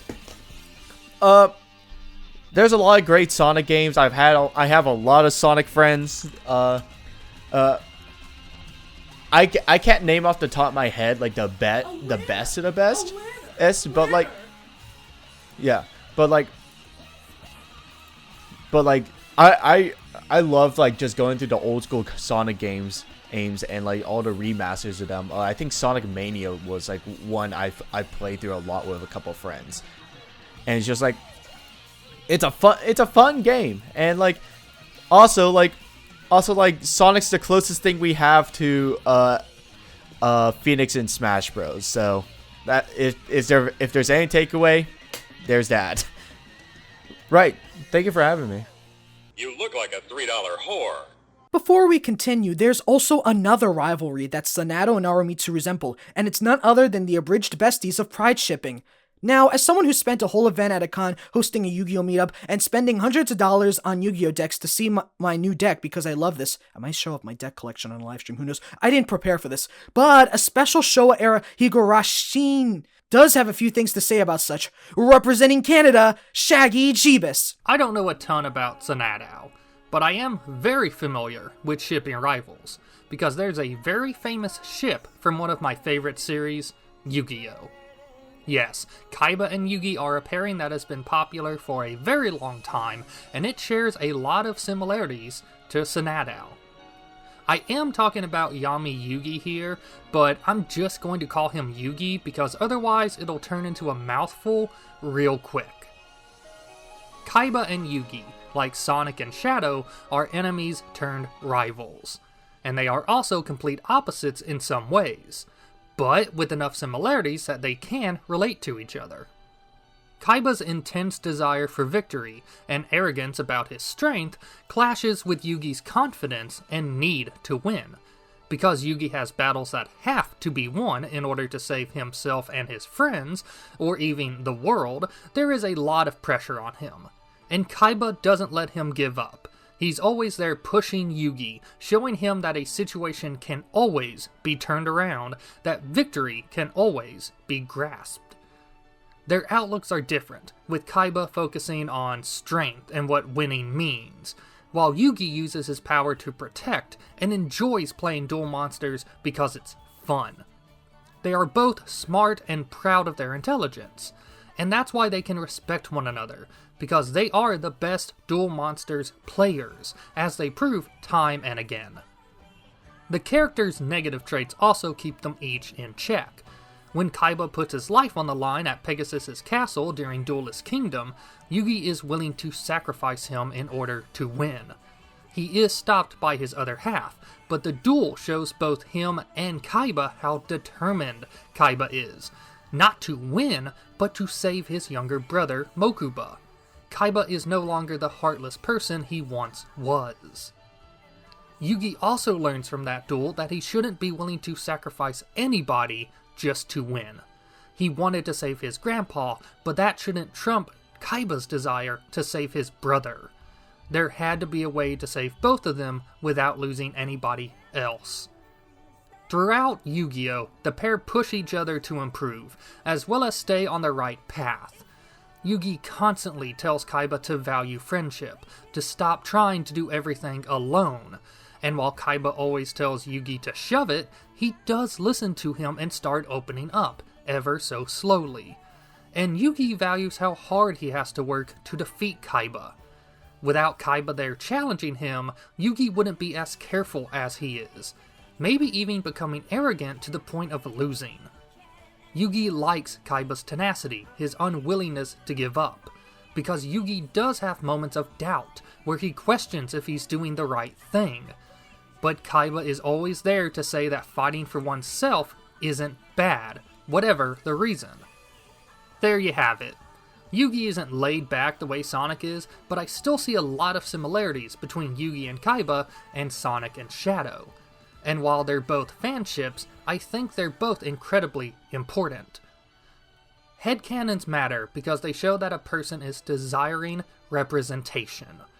And shipping Yugi and Kaiba is a great way to express that not all gay men are effeminate, that they can be incredibly masculine. It helps dissolve some of the generalizations that still persist about male couples, showing that gay men come in all shapes and sizes and sorts. Thank you so much for having me in another video, Kameno. Live your best lives, everyone. It's JJ style.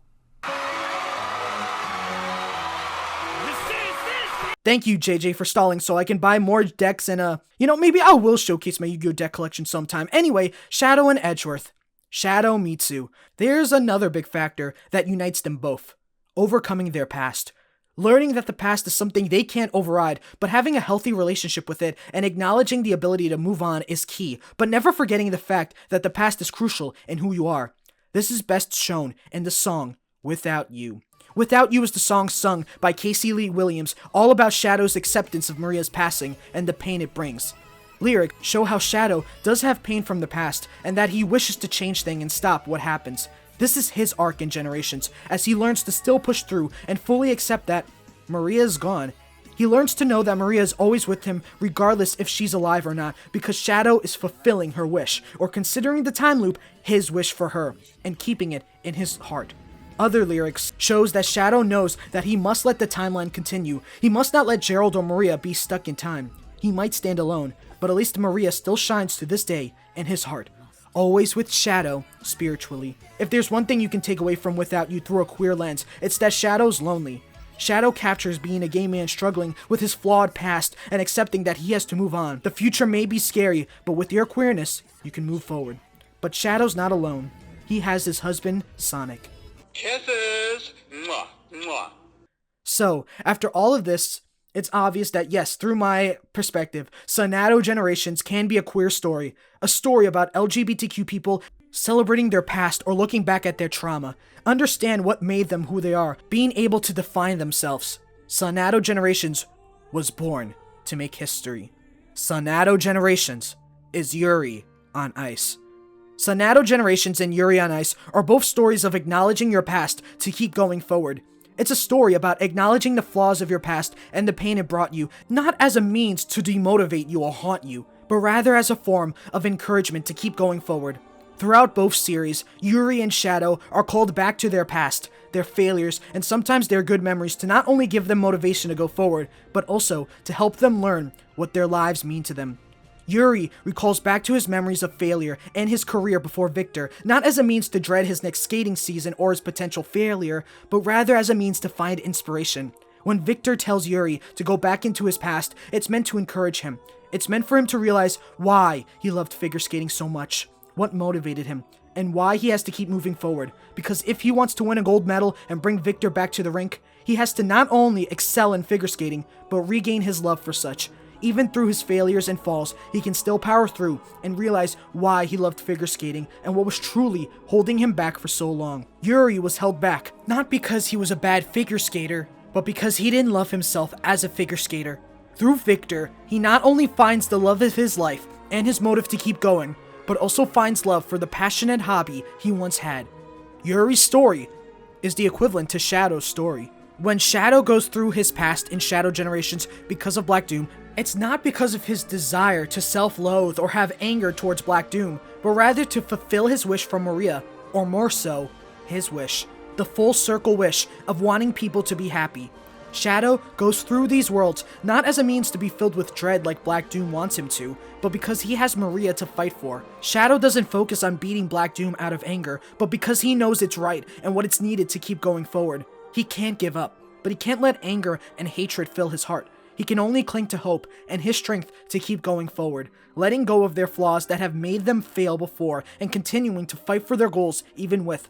However, Shadow also shows love, eros, and agape. And to explain such, let's welcome our final guest into the rink, the Sonadow iceberg maker herself, representing Russia, voiced by Mandy. Shadow's journey from Sonic Adventure 2 all the way to the present is a really beautiful and inspiring story, and proves that Sonic Team really put a lot of love and thought into Shadow's character. And with how harshly critical the narrative was around Shadow back in the 2000s and 2010s, I'm really happy to see more and more people recognize his character arc holistically and not gravitate to one specific game where They feel that he was the best version of himself. You could argue that out of all of the Sonic characters, Shadow is the one who has gone through the most growth and development. Shadow Generations emphasizes how strong he's become since Sonic Adventure 2. Maria and Gerald are surprised to see how bold and confident Shadow is. And this game is more than just reconnecting with your loved ones and having that one chance of closure. I think Shadow's journey after Generations also represents what happens after the closure and how you move on and continue your life and find happiness. Sure, Shadow is much different now than who he was back in his debut game, and he may not openly talk about his past to other characters, but that doesn't mean he stopped reflecting about it. He still thinks about Maria and Gerald every once in a while and the loving times they had, just like we do when we reminisce about the times we shared with a loved one before they were gone. But choosing to stay stuck in the past is not the answer, and isn't something that your loved ones would want. Shadow's journey teaches us that despite everything that's happened in the past, your life is your own, and you have the power to put your best foot forward. There are a handful of moments that remind Shadow and the audience to not consistently dwell on the past and the importance of living in the present. The game makes it clear that while Shadow has another opportunity to reconnect with his loved ones and should cherish those times, and as tempting as it is to try and alter past events to keep Maria and Gerald around, they insist that keeping things as they are is the right thing to do. Professor Gerald points out that if Shadow managed to change the past for the sake of Maria and Gerald, he would be a completely different person. All the challenges, lessons learned, victories, and everything that made him him would be gone. And while it hurts to leave them behind, at least Shadow got his closure, and the love Shadow has for Maria and Professor Gerald will always be there. The game encourages both Shadow and even the player to live their lives for the sake of themselves and walk your own path and move forward and find happiness. Gerald Robotnik tells Shadow, "Your promise to Maria is a good one, but do not let that be your only cause in life. When we are gone, live for yourself, fulfill your full potential." And that is exactly what Shadow has done. Again, even though he has moved on and doesn't really mention Maria or Professor Gerald, his love for them is still there. But this time, he's even stronger and more confident with himself. While it may not be explicitly shown, I think Shadow Generations ties up a few loose ends from Sonic Forces as it relates to Shadow's character in that game. As Maria and Gerald watch Shadow go his own path, they slowly fade from existence and return back to their original time. One thing I found interesting is how after Gerald and Maria disappear, the focus is left on Sunset Heights for a brief moment, which I think symbolizes the next thing to come in Shadow's future. And when you think about it, the next time Shadow has major plot relevance in the timeline is Sonic Forces. Well, technically, Mario and Sonic at the 2012 London Olympic Games for the 3DS.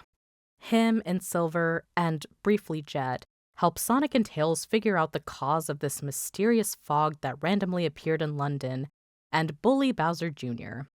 Look at these teenagers picking on this poor child. You know, to have a quick tangent about the Mario and Sonic Olympic Games, I think it's a great example of how Shadow is happily living his life and doing things for himself. Watching him compete in the Olympics is a sight to behold. I know this is what Maria would have wanted for Shadow, and he looks like he's having a great time doing it. Look at how he poses, so cute. But in episode Shadow, we learn that Shadow spends his time doing recon missions with Team Dark. And this is his choice. He's doing them because he wants to do it. And based on cutout dialogue from the game, it seems like he finds some enjoyment with going on these recon missions. Additionally, there's also the aspect of what he saw in the future. He witnessed the destruction happening in Sunset Heights, and most likely wants to do everything in his power to prevent it. In his journey through Chaos Island, he passes by a deactivated Death Egg robot.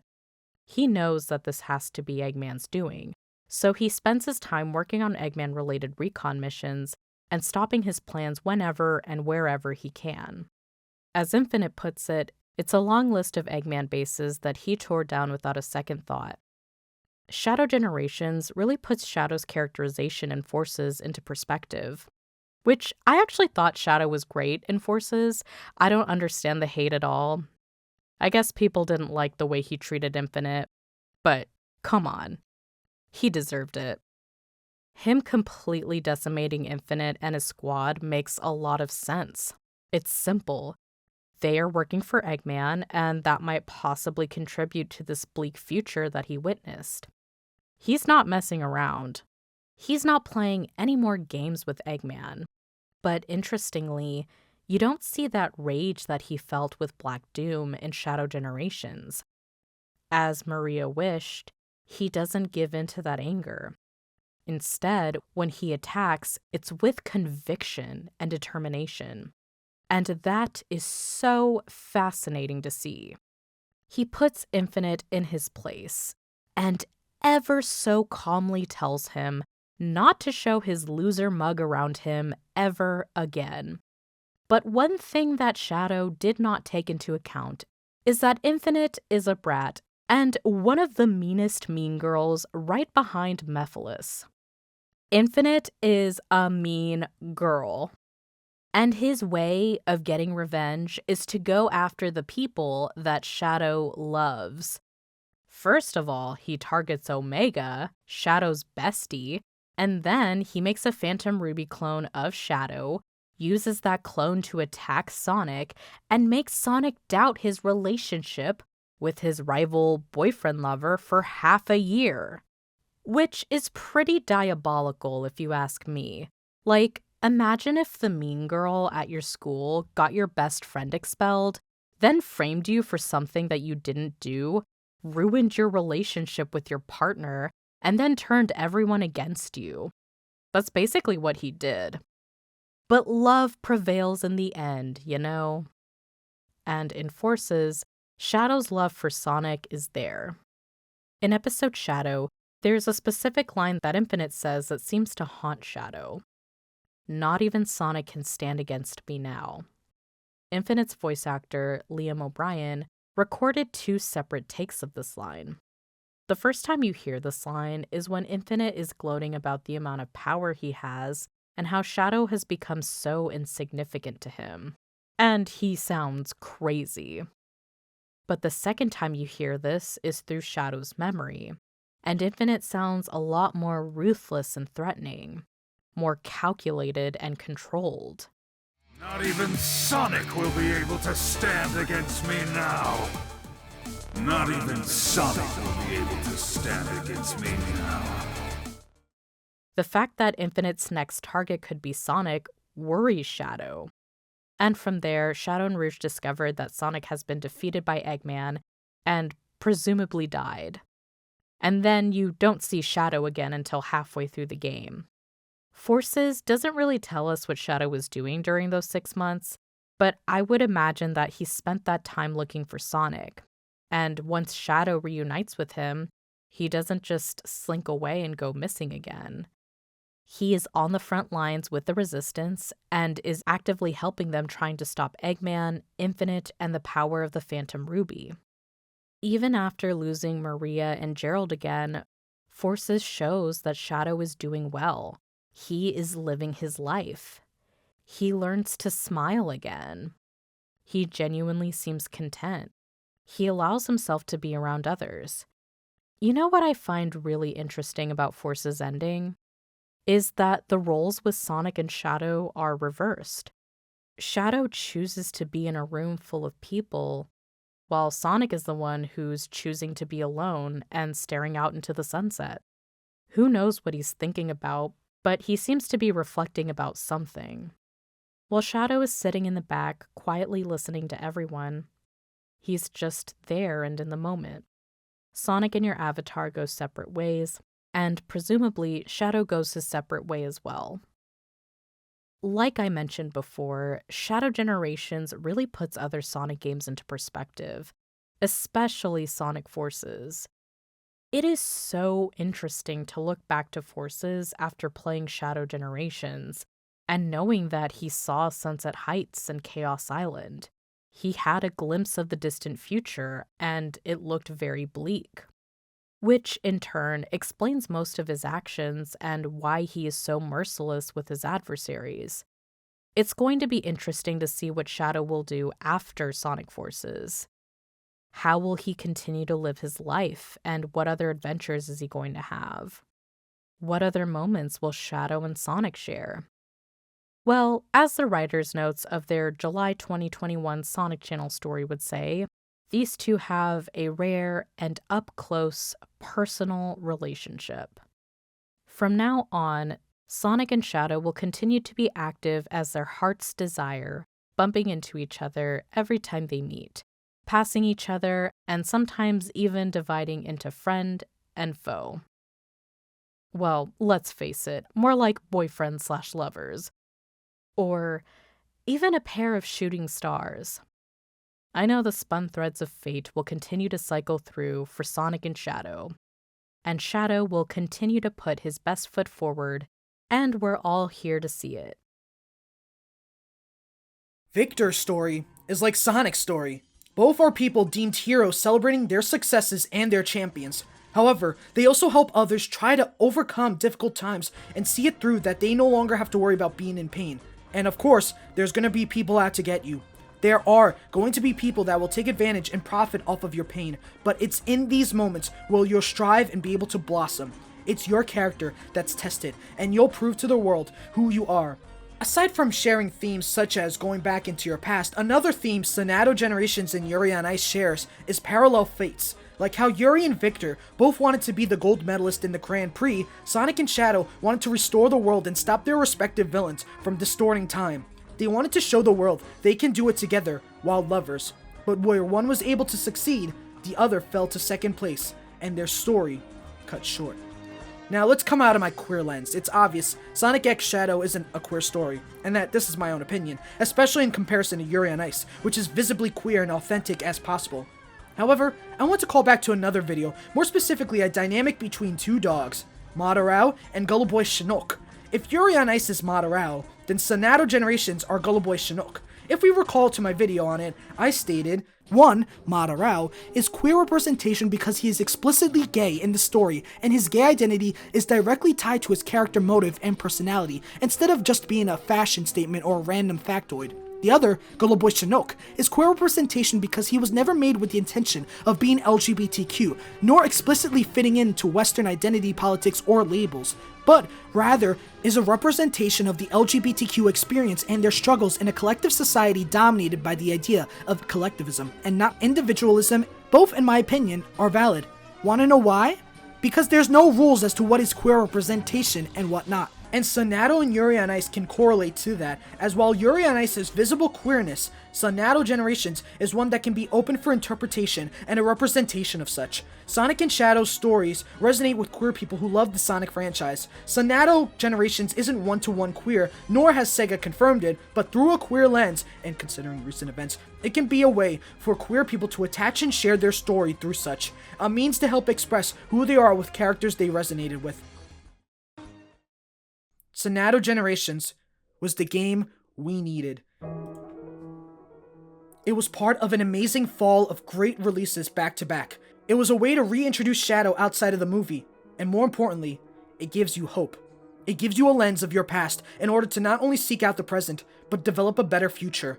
A means to fight back against some destined future. A means to fight back against being used as a tool. A way to look beyond a future with trauma, even if it's without you, and to fulfill your own wish of others, to make the people of the world happy. And for Sonic and Shadow to continue fighting for what's right, fighting for a better future, healing from the trauma of your past, and continuing on with our lovers hand in hand. Yuri on Ice is gone. It's not coming back. With a world as homophobic as it is, it's not profitable. Ice Adolescence was now a memory or stepping stone for MAPPA getting the rights to JJK, AOT, and CSM. an LGBTQ-centric story, now succumbing to the popularity it brought to its own studio. It no longer shines bright when homophobic countries want MAPPA for AOT and JJK, and MAPPA, now glad to throw Ice Adolescence and the fans around the world under the bus. A queer work, now left to be forgotten in time, meant to be hidden in the shadows. But what MAPPA didn't realize was that Yuri on Ice wasn't in the shadow. It was the shadow. A shadow that guides us into the light. A shadow that brought us to Sonadow generations. Victory's story may have ended, but Sonadow's story is far from ever over. It is one that'll continue the story of Ice Adolescence and blossom as love continues to blossom. There will never be another ship like Sonadow. No other ship that got 2 Bumblecasts now. No other ship where this one guy in TikTok will make Divorce Goku Chill Guy arcs with heavy metal. No other ship that can expand beyond borders and that they get wedded by a Peruvian priest. Sonadow isn't good enough. But that's okay. It's perfect to me. Who cares if some stuff isn't good enough for us? Who cares if it's not good enough for the world? There are people out there that care about such. There are people out there who want it. So what if it's not the most popular in demand? So what if it's not good enough? Or so what if it doesn't shove it in your face or shoves it in your face? It deserves to be told. It deserves to be shared because there's people out there that love this stuff. There's people out there that love Sonadow. There's people out there that love Yuri on Ice. There's people out there that loves Ice Adolescence. So what if you're not good enough? You were born to make history. As long as LGBTQ Sonic fans are here, regardless of who they ship, victory will live on through Sonadow as an endless story. And according to Yuri, no tale is more compelling than one that never ends. Thanks for inviting us to this beatdown, Narumitsu. There's nothing me and Shadow love more than running a 2-man on the nastiest bad guys in the world other than each other. Ha ha! Teamwork! We couldn't have gone in without you. Von Karma is dangerous enough, but with Black Doom's power, that'd be fatal for simply one ship to show up. Hey, Shadow, are you doing okay? Hello, Edgeworth. Hello, but do things feel calmer for you? I never turn back. Not only is your whole court case relying on this, but Black Doom's wrath is something that mustn't be left to fester. I'll end his bloody path and ensure no LGBTQ person will suffer at the hands of him.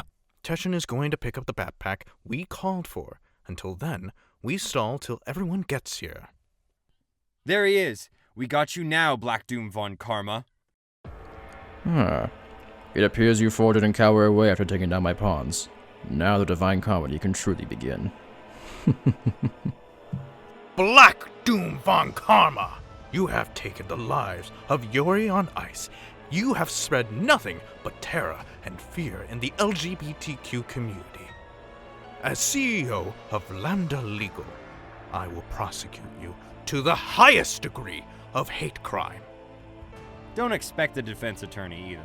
We have more than enough evidence to not only prove that this was an intentional murder, but also the attempt on the life of Sonic and Shadow the Hedgehog, the Sonadow. Actually, Phoenix, it's pronounced Sonadow. Oh, Sonado? Sonada? Sonado? Sonado? Sonado? A deer, a female deer. A drop of golden sun! Me, a name I call myself. Fa, a long, long way to run. So, a needle-pulling thread. La, a note to follow so. Tea, a drink of jam and bread! That will bring us back to Evo's Steam game list with 580.2 hours in Counter-Strike. The hell? Enough with this musical talk, queers. I'll give you this last chance to submit to me and follow through with my plans, or your deaths are all guaranteed. You can kiss my gay hedgehog ass. I don't know if you got the memo, but I ride to my own beat, not what any demonic reincarnation spawn says. Capiche?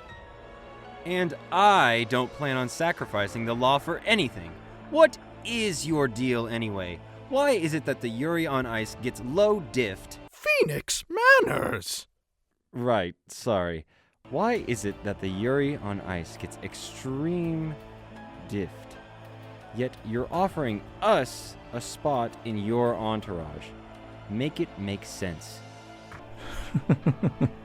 How comical of you.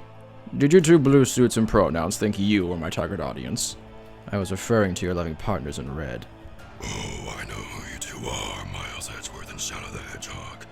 But see, I call you Miles Handsome and Shadow the Handsome. I play your games all the time.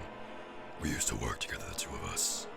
We prosecuted unjust criminals and spread terror over this world. Now we're back to enforce the true power. The power of us normal gays. Normal gays? What on earth are you talking about?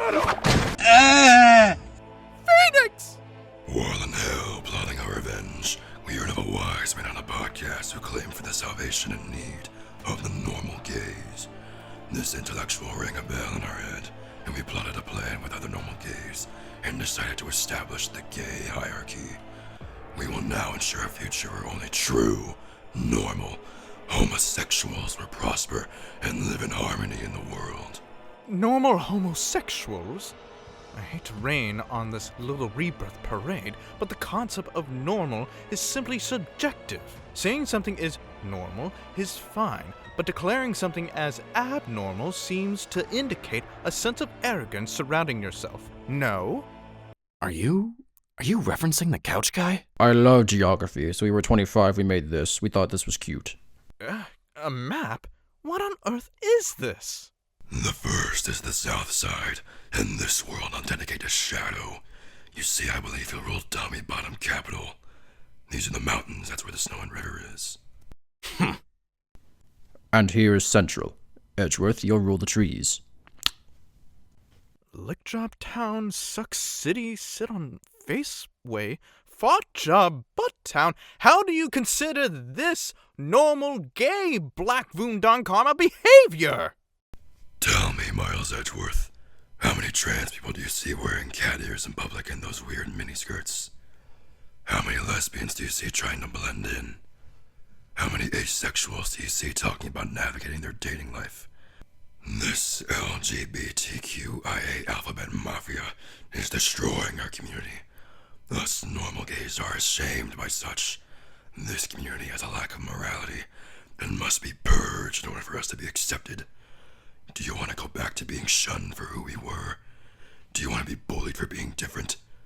'Cause I sure don't, and we don't want our children being shunned either.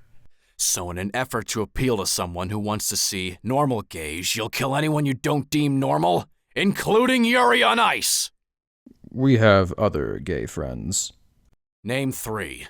Oh, Name 3! You see, does an organization with predominantly straight people and 5 gays and lesbians in total count? I told you, with the power of my Nen, we can work together and bring the turnabout whenever needed. Man, what a blowout. I haven't felt that since my twin brother Bionic the Hedgehog came to visit. Sonic, you have a twin brother? Yep, and he's an all-star basketball player. Nyuk, nyuk, nyuk. Sonic, don't you dare take this joke outside of the bedroom! You're a shining star, no matter who you are, shining bright to see.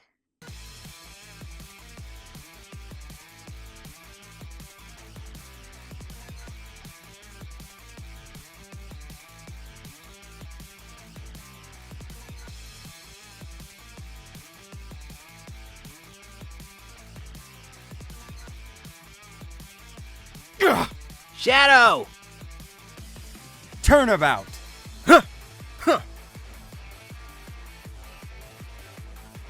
Heads up, Shadow! Chaos Control!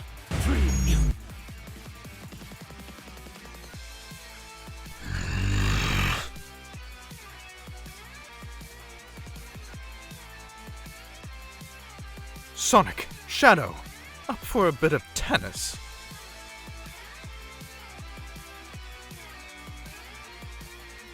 Hey, this is like Sega Superstars Tennis for the Nintendo DS. Chili Dog's tennis balls. I hope you're enjoying it. Oh, my balls itch. Black Taser.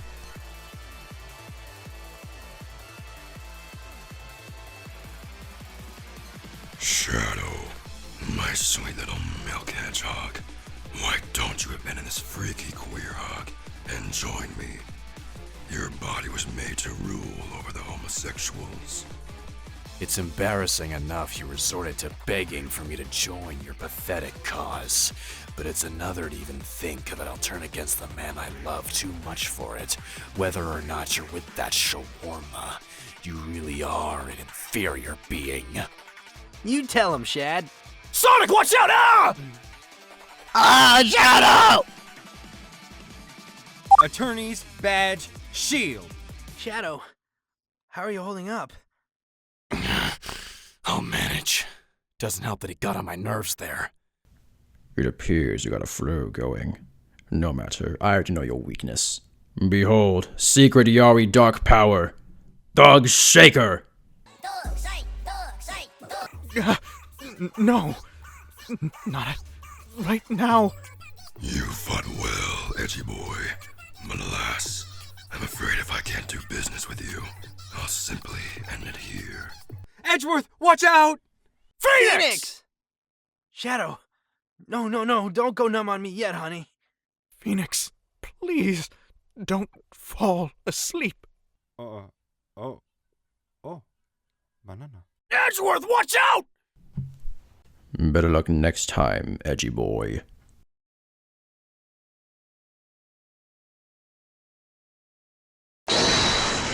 Kogart, Flaming Tree Branch. That's what you get for disrespecting the Gully Boy Inugami. Teshin, you made it! But where are... Who invited this fuck-ass dog? No matter, I'll... Resonance! Damn you. Smile, boys! How's that, Bureau Poppy? The lesbian witches of Oz? No matter. I'll kill you all and send you to hell. Cast Makarakan! What's Nokatan doing here? Try not to feel too bad you got bested by a deer. Am I sure glad to see you, gay-ass dear. But if he's here, then that means... Cast Salvation! Wow, an absolutely adorable face has saved us. And that's not all. Let's even up the playing field. Ready, Louis-senpai? More than ever, Legosi. Luster Candy! Cast Debilitate! He can resist for now, but let's get the jump. We have him on all fronts, far and close. Let's keep up the pressure and he'll end up succeeding in no time. I just know it. We got the whole team here. There's nothing stopping us now. Right, but before we do that, let's execute our plan, guys. Our plan? Somebody once told me it's your power Todoroki. Your mother burned your face and she left. And now you're gay. And now you're gay. You thinking you could stop me? Well, a 9v1 isn't too fair. Go forth, my Pokemon minions! Louis-senpai, take this! We gotta make it back home in time for Haru-chan! No need, my dumb good doggy. For we'll simply blast our way through it like we always do. Smirk. Wow, these guys look tough. What do you say, Alfie? If they get a swords dance in, they might cause us a bit of a problem. But would you lose? Nah, I'd win.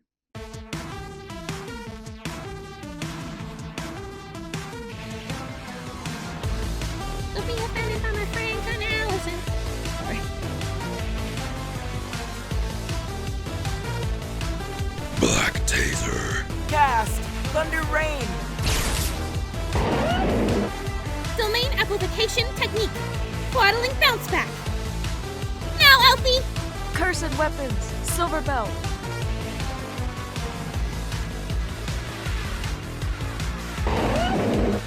Pull yourselves together or I'll classify you as abnormal gays and post you on Twitter so you can get harassed by right-wing figureheads!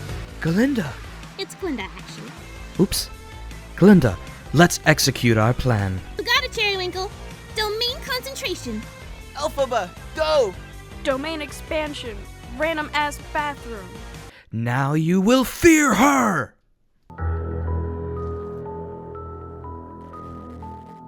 Hey, Shadow, why do they fear her? Everyone says it's bad, but I don't see it, unlike the doctor. Who?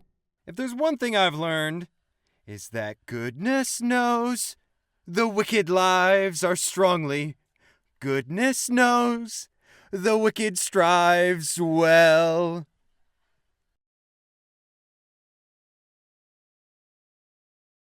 Nick, I don't know how to tell you this, but we were referencing Doctor Who here. Not only was that reference completely uncalled for, but it derailed the conversation into something that neither of us wanted to discuss. The conversation you disrupted was going to go towards Dot and Bubbles and how to get Russell T. Davis out of the chair. We got to get him out of the fucking chair. You want him gone? Yes, Docky Who needs new blood. Fret not, Norahuda-chan. These filthy gaijins can never comprehend and understand the true entertainment such as Steel Samurai. For our Japanese-produced entertainment is refreshing and fulfilling as those who enjoy Sugoi entertainment in contrast to these baka Western gaijin slops. As a ninja speaking on behalf of Japan everywhere, did you forget we're in a battle now? By the way, Shadow, I don't mean to sound rude, but you kind of remind me of a fat whale. Thank you. Thank you. What? Cast, charge! Cover me, Glinda. You got it, Cherrywinkle.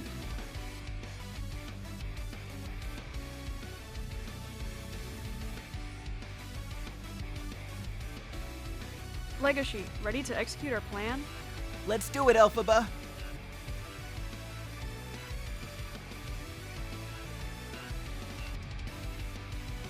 Cast, Anti-Cathon! Flash! We're not gonna fall behind you two, are we, Lewis? We had our own little black flash trick. Black Flash! Well, not bad for a deer. Don't racially profile me, you otsty. Oopsie, but still. It's pretty wild, I'd say, huh? It's not wild, nor is it deary. It's JJ style! What? It's almost like now you rule the world and the starry sky. And this is why I love you so much, Legosi. My big dumb wolf boy, yes I do. Aw, what tooth-rotting love, huh, Elphie? Like our love, honey. Now let's get back and help the others. Koga Ninja Art, Gay Speed!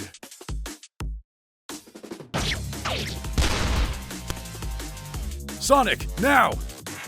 Homing attack! Chaos Fierce! Logic Chess!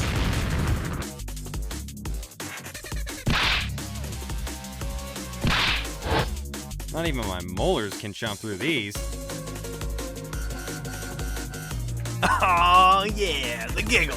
Blam! Hollow Emerald Blast! Cast, Heaven's Bow! Cast, Berserker God! Now, Koga Wire Strike! This isn't comical anymore. You got any more tricks? Don't think you can insult the gullible boy, Yugami. You get away with this. Teshin, no!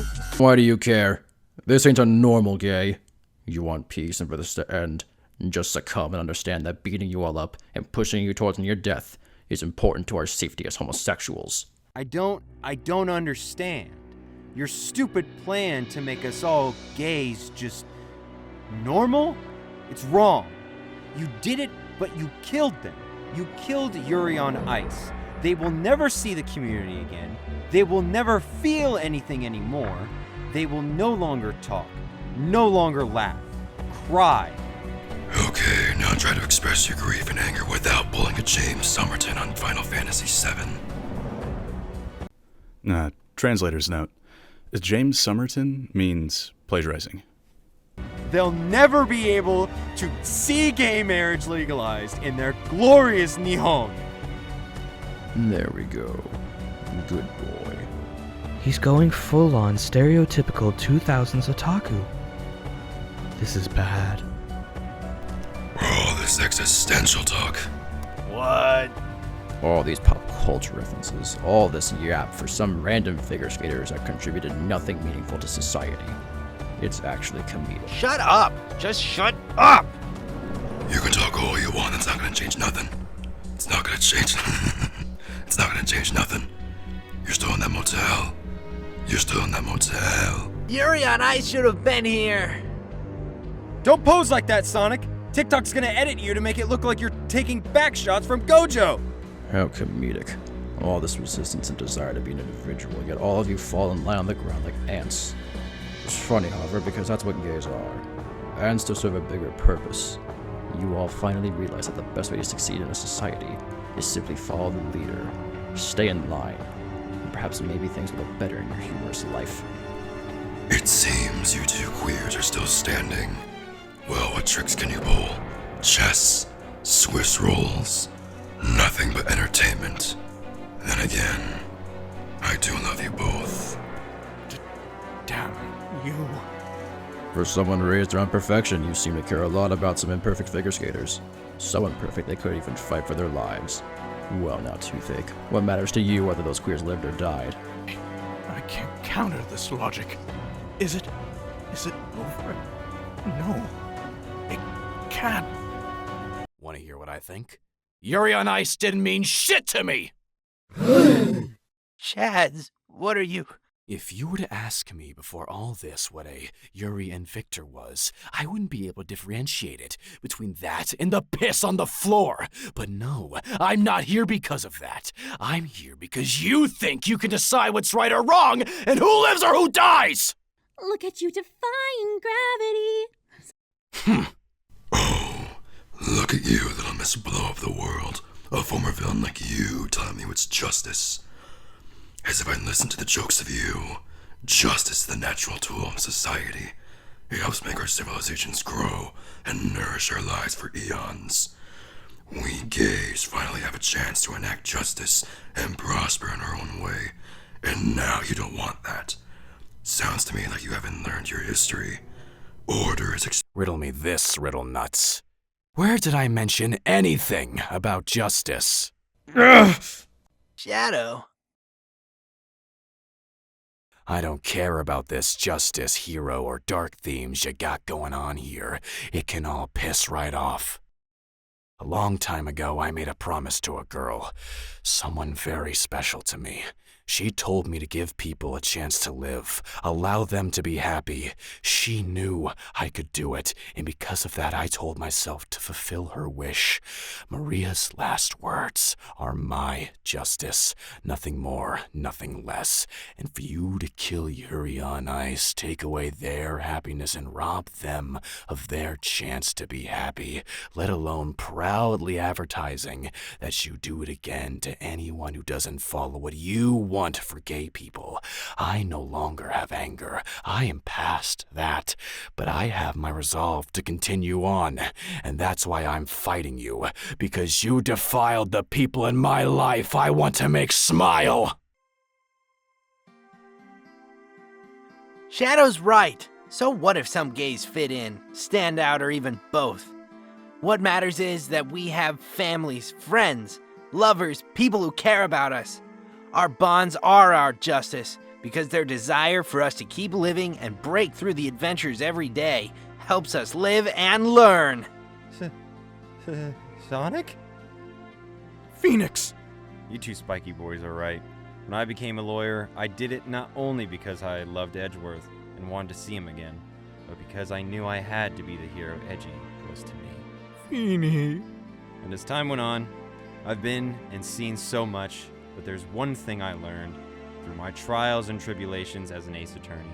I too can be able to bring justice for all. You freaks. I know far too well what it's like to be discriminated against. To be shunned, villainized, and hunted, all for some idea that I had to fit in but didn't. And this isn't just because I'm a lesbian. Through my life and times as the witch, I've realized that maybe I can fight for others and allow them to be happy, even if things don't line up one-to-one.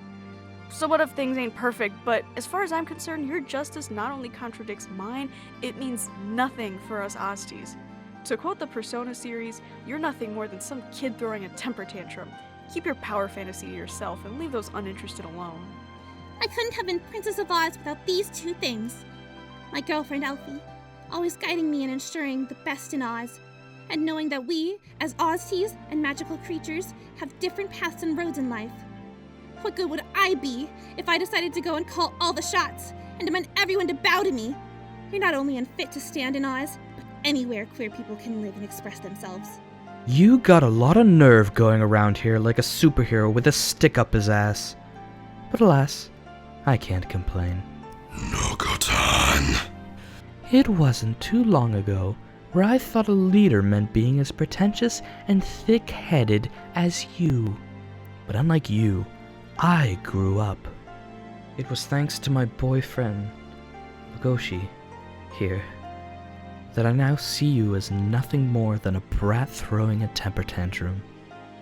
Louis' right. I'm not one to get angry, but man, your ego was getting on my bad side. Like what Elphaba said, I've faced discrimination and hatred, yet I instead try to help people. So what's stopping you? Why can't you go out and make a difference to people who need it? I can't really talk much, but everyone seems to make a point. Even if it's as little as watching some little shrine. What's stopping you from being a good person in society regardless? Don't you lecture me, you fiends! Teammates, friends, to hell with that! So what if you follow some random dead girl like a religion? It's not like those two ice-skating freaks matter to anyone alive now. Tell me, who other thinks you matter to them? Aside from the guy editing this video. Better watch out, jerk. Things are gonna get raw. All this energy. It's raw homosexuality. Great, Mr. Faye! They're going super! Phoenix, no one says that! Scares. Like in Michikaigen.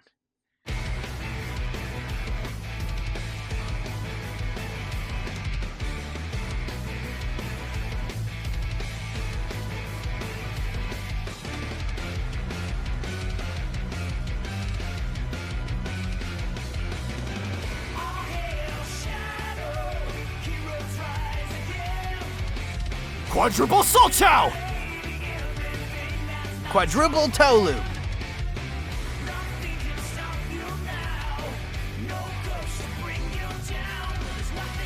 Hisatsu on love arrows. His shield spells are down! Now's your chance to hit the Quan! This is for Sandler, Yuri on Ice, and yes, even for you, Squidward. Despite everything, I am all of me. No! A few moments. This is so worse than mooping. Yeah, I got your green felt face. Oh, we're going to anger Mr. Sit Down.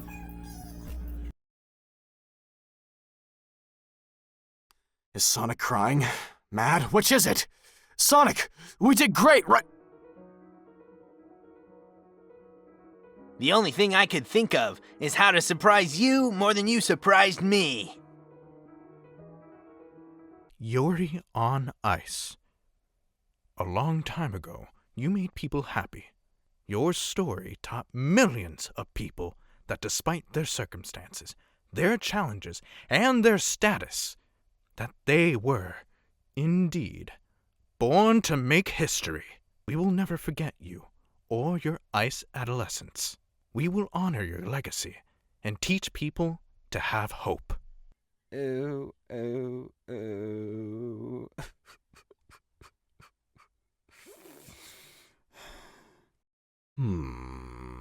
I learned something today.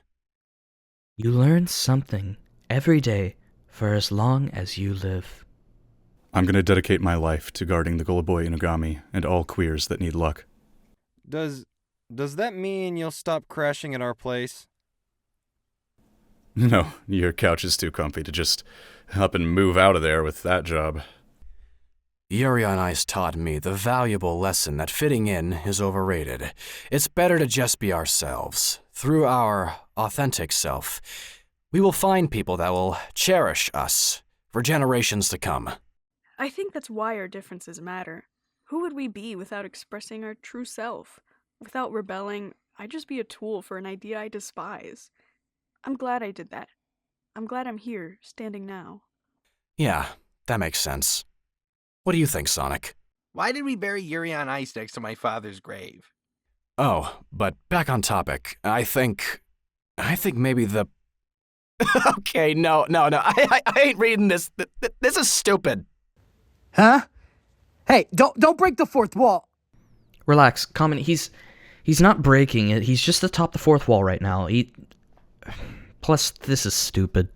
Nani sore?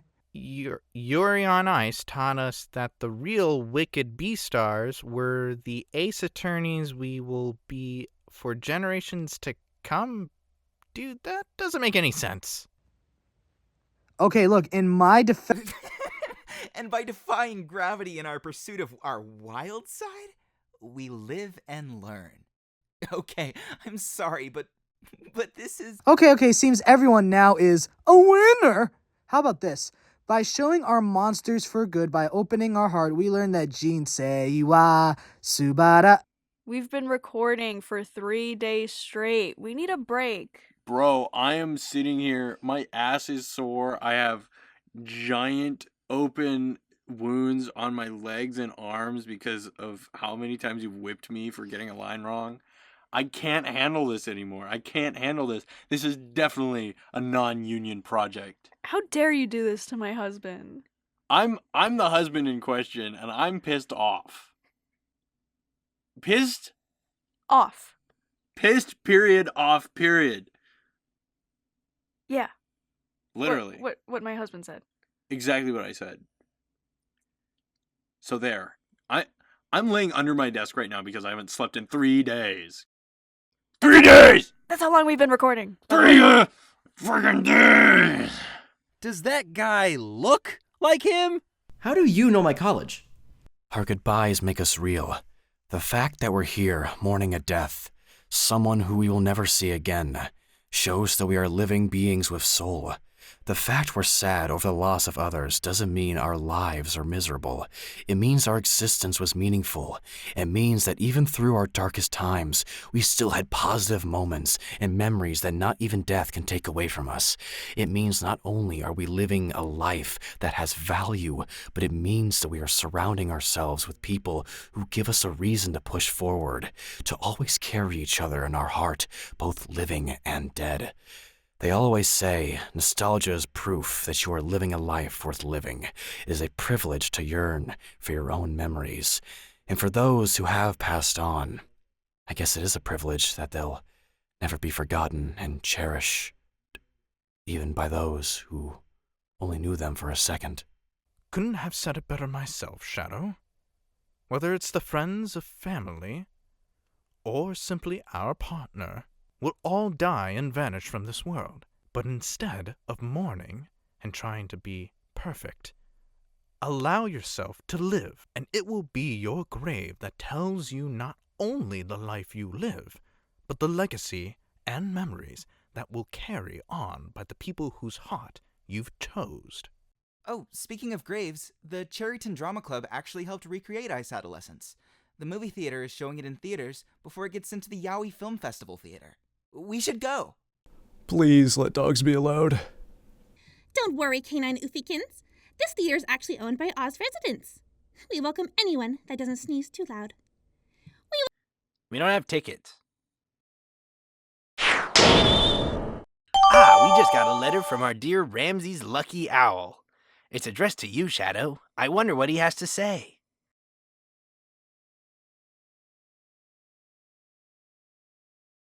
Tickets to the Yuri on Ice Adolescence movie! Well, what are we waiting for, gays? Let's go, go, go!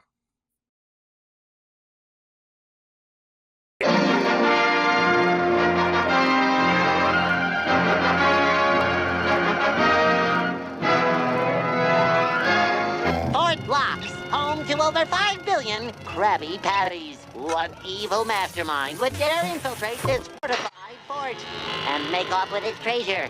It is I, Kelp Thing. Do what I do. Stop! You can't do that. Forbidden! Watch me. Prepare to feel my wrath, you foul villain!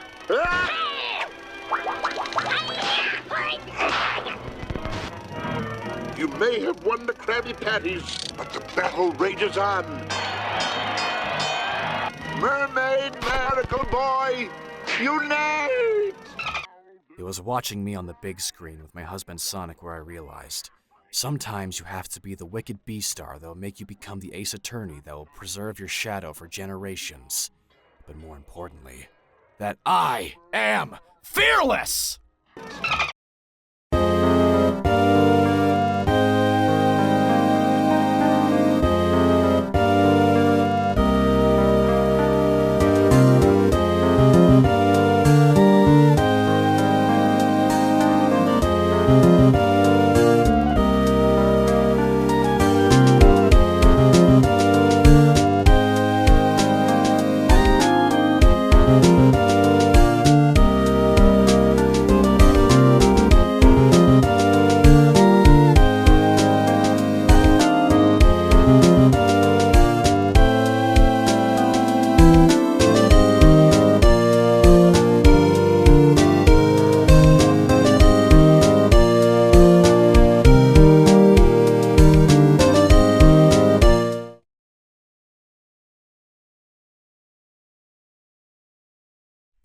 Hello, banana fish.